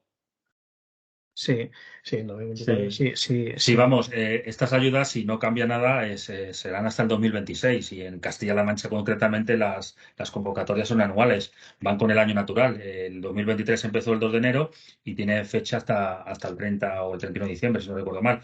Y se espera, y vamos, es seguro que, casi seguro que sí, que en el 2024 habrá una nueva convocatoria. Ujú. Entonces, en ese sentido no hay problema. Vamos, este programa de ayudas, la estimación es hasta el 2026. Mm. Por lo tanto, no hay. Claro, lo que pasa es que No. como depende un poco de la comunidad, porque en Madrid cerraron en septiembre y de momento no han vuelto a abrir. Bueno, no, pero esto aquí en Castilla-La Mancha, ya le digo, va con el año natural, las Sí, convocatorias, al menos por ahora, y cuando esta acabe en el 31 de diciembre, pues si es como el año pasado, bueno, como este año 2023, que la convocatoria se abrió el 2 de enero, pues entendemos que será similar, en principio, si no cambia nada, que el 2 de enero del 2024 esté abierta la convocatoria para el año que viene, ¿vale? Pero vamos, la previsión es vale, que es por sí. contarlo un poco ya a los posibles clientes, claro. Ujú. Sí, sí. Vale, gracias. Venga, Nada. a ti. ¿Hay alguna mano por ahí más levantada? Sí, No hay aquí ninguna busco. mano, pero creo que por el chat Antonio de Cogal Energía estaba pidiendo hablar. A ver, Eso. Antonio, el chat. puedes activar el micrófono. Sí, hola, Antonio.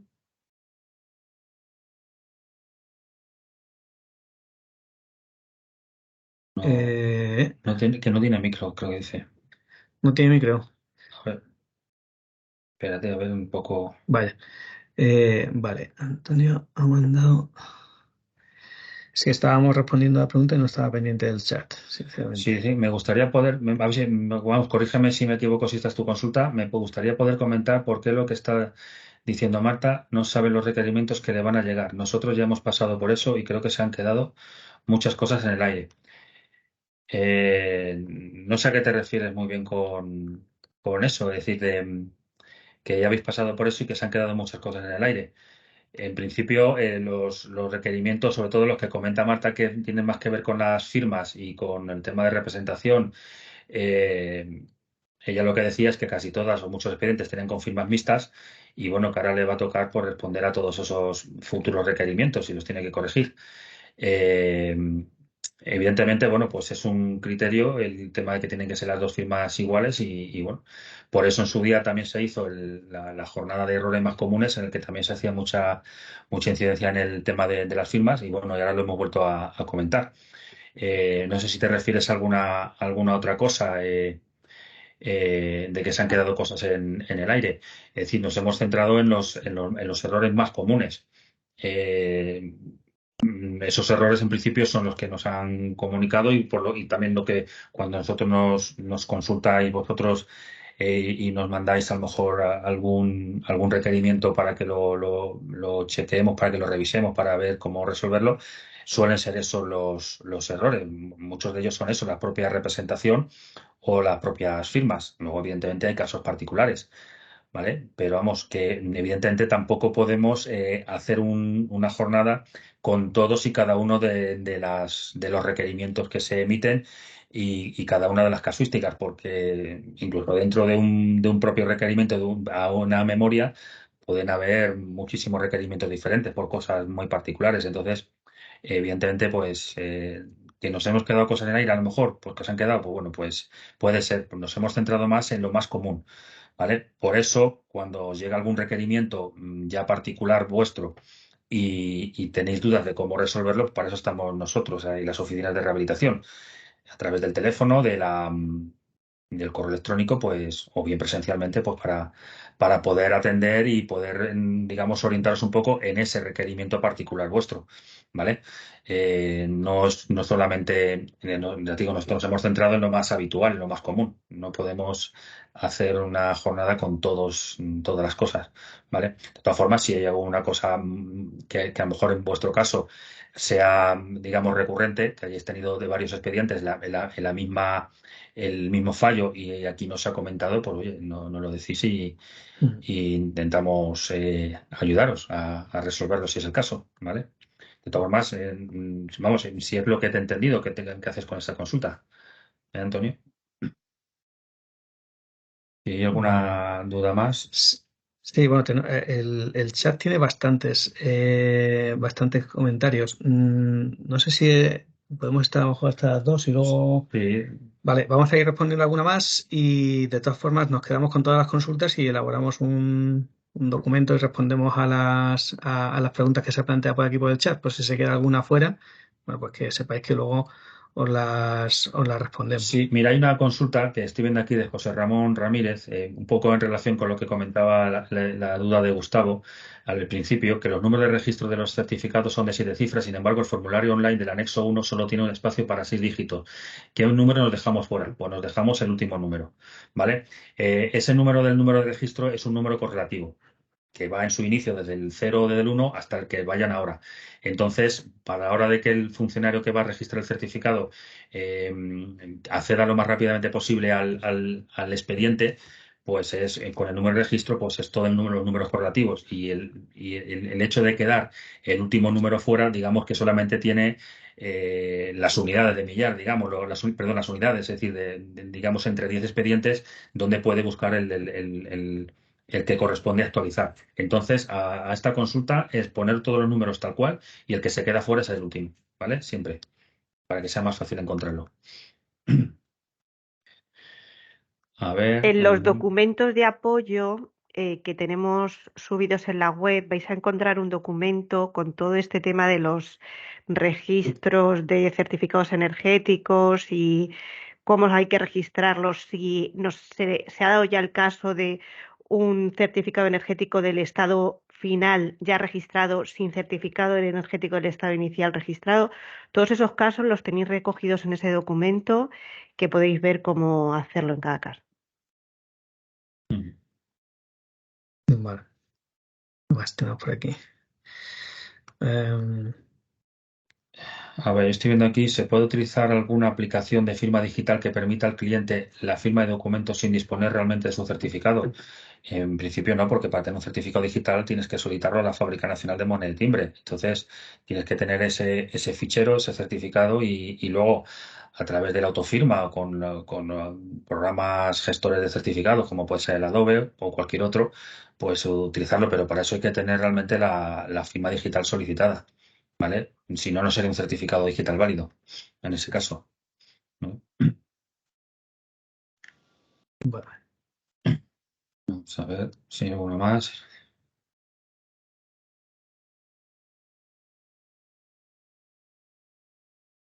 Bueno, aquí hay otra consulta. Si se inició un expediente indicando por desconocimiento que el agente gestor es el representante, ¿cómo se puede subsanar e indicar que no es el representante? Bueno, pues básicamente, pues volviendo a aportar el anexo, dejando vacía esa casilla. Si hemos recibido ya el requerimiento, pues es volver a aportar el anexo con esa casilla de la representación sin rellenar. Y si sabemos que hemos cometido ese error y no hemos recibido aún el requerimiento, podemos subir la documentación indicando, como ha dicho Miguel Ángel, que en un escrito previo diciendo qué es lo que ocurre, qué es lo que se va a hacer y el nombre del fichero que vamos a subir, si es uno solo, pues uno solo, y a qué fichero sustituye, ¿vale? Pero la forma de subsanar el tema del agente gestor de las representaciones es volver a juntar ese anexo, pero sin rellenar el representante, ¿vale? vosotros podéis adjuntar documentación que sustituya alguna que os habéis dado cuenta a posteriori que estaba mal sin llegar a recibir el requerimiento de ellos. No sé, expedientes que son de a lo mejor de junio, de julio, que todavía no han sido revisados y después de esta charla o os habéis dado cuenta de que hay algo mal, pues simplemente preparas los documentos ya como hay que hacerlos, se adjuntan al expediente y se dice que sustituye a otro que estaba mal o lo que sea. Cuando el funcionario revisa ese expediente, le aparecen como diferentes momentos en los que se ha subido información y él ve toda la información que se ha subido. Pues si hay una primera solicitud, y luego hay otros documentos que se han subido, bueno, pues ahí se explica, oye, con este documento sustituyo al anexo tal que estaba con la firma mal. Bueno, pues lo tendrá en cuenta la persona que ve el expediente y no emitirá un requerimiento porque ya está puesto ahí el documento. ¿Vale? O sea, esa puerta siempre está abierta y a través de estas charlas pues podemos evitar futuros requerimientos. También sabéis que desde la oficina se lanzó hace tiempo que podíamos revisar algunos expedientes del programa 4 o que tuvieseis dudas para, bueno, para evitar este tipo de cosas, ¿no? Dijésemos desde la oficina si hay si tenéis alguna cosa que está mal y podéis cambiarla antes de que os llegue el requerimiento y así evitarlo. ¿Vale? ¿Qué más? Aquí hay una consulta que da Irene Lledó, que dice otra pregunta. Es que en memoria nos piden precios unitarios por las partidas. La mayoría de los presupuestos y facturas nos dan una cifra genérica al trabajo. Se tratan de oficios que no tienen precios unitarios. Por lo general estamos haciendo nosotros el desglose por metro cuadrado o unidades, pero no sabemos si eso sería suficiente. Vamos a ver, en principio lo aconsejable y lo deseable sea que los presupuestos que mandan bueno, caso de carpinterías, es el caso de ventanas, pero vamos, los proveedores estuvieran lo más desglosado posible. Y dentro de ese desglose, sobre todo cuando estamos hablando de ventanas, particularmente, pues lo recomendable sería que estuviera desglosado por tipología de ventanas, porque si se van a cambiar 5 ventanas y cada una es diferente, hombre, se puede poner sustitución, compra y sustitución de 5 ventanas, total 8.000 euros. Pero lo suyo es que vayan desglosados ventana de tipo, una tipología de ventana con sus dimensiones y un precio. Aunque no tenga el suministro y la colocación separada, pero al menos que me venga desglosado la tipología de ventana. ¿Por qué? Porque, sobre todo porque a la hora de comprobar ese expediente, pues se ve un poco también que estamos hablando de las mismas cosas, que son ventanas bueno, y qué tipo de ventana. Es verdad que incluso uno de los errores que se cometen también es el tema de la congruencia. Es decir, en lo que debe haber una especie como de congruencia o de coherencia entre, por ejemplo, siempre volvemos al tema de ventanas porque es donde más se puede desglosar las cosas.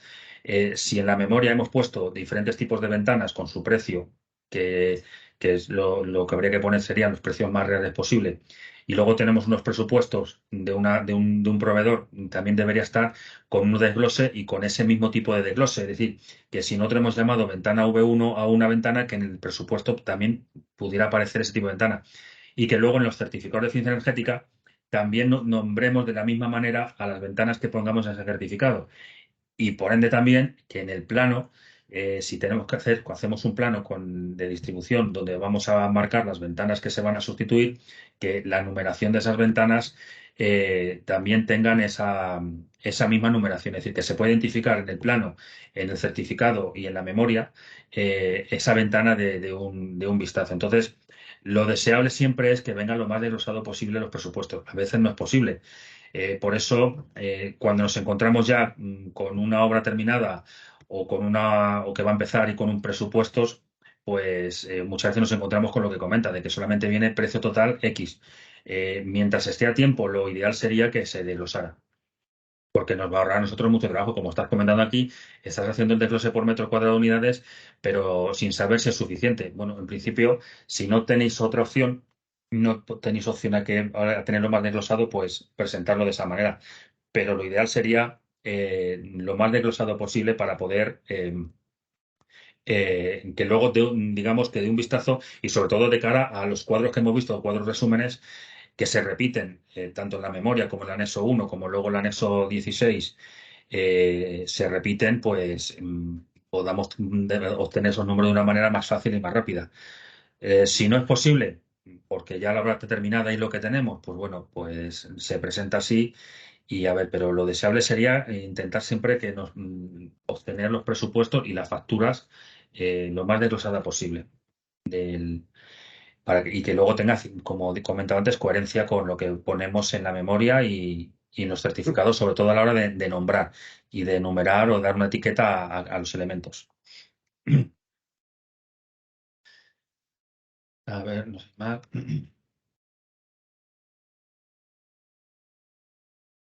Se pide más documentación. Vamos a ver.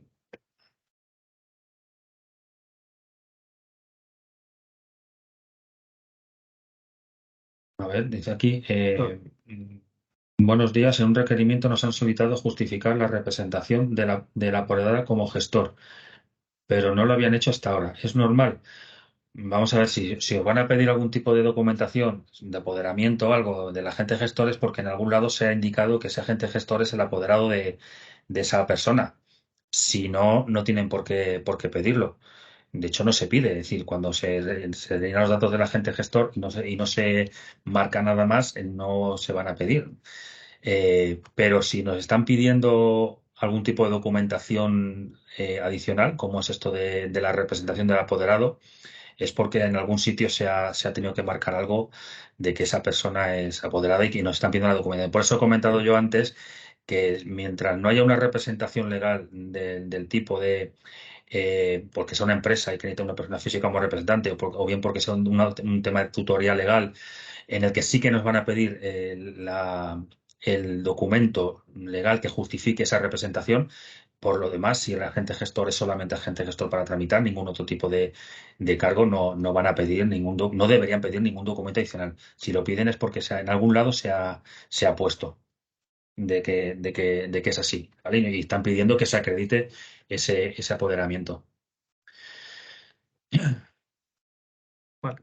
Bueno, no sé si se ha quedado alguno, probablemente se hayan quedado algunos requerimientos por ahí en la recámara. Le vamos a echar un vistazo o sea, algún requerimiento, digo, algún comentario, algún comentario de los del chat, como son las 2 de la tarde. Si os parece, vamos a dejar aquí la presentación. Nos quedamos con los comentarios del chat y los que estén sin responder, bueno, pues buscamos la respuesta, os la juntamos en un documento, ¿vale? Nada, esperamos que haya sido de interés, que os haya resuelto dudas. Recordad que en las oficinas estamos a vuestra disposición. Podéis llamarnos, oye, tengo este requerimiento, ¿qué hago? Esto no lo entiendo, ¿qué pasa? Bueno, pues cualquier cosa, cualquier duda que os surja, nos podéis dar un toque. Estamos para ayudar y que vaya esto lo más rápido posible y que salga y que empiece a llegar ya el dinero y todo, ¿vale? Entonces, nada. Quedamos a vuestra disposición y nos vemos en la próxima jornada. Hasta luego. Venga, hasta luego.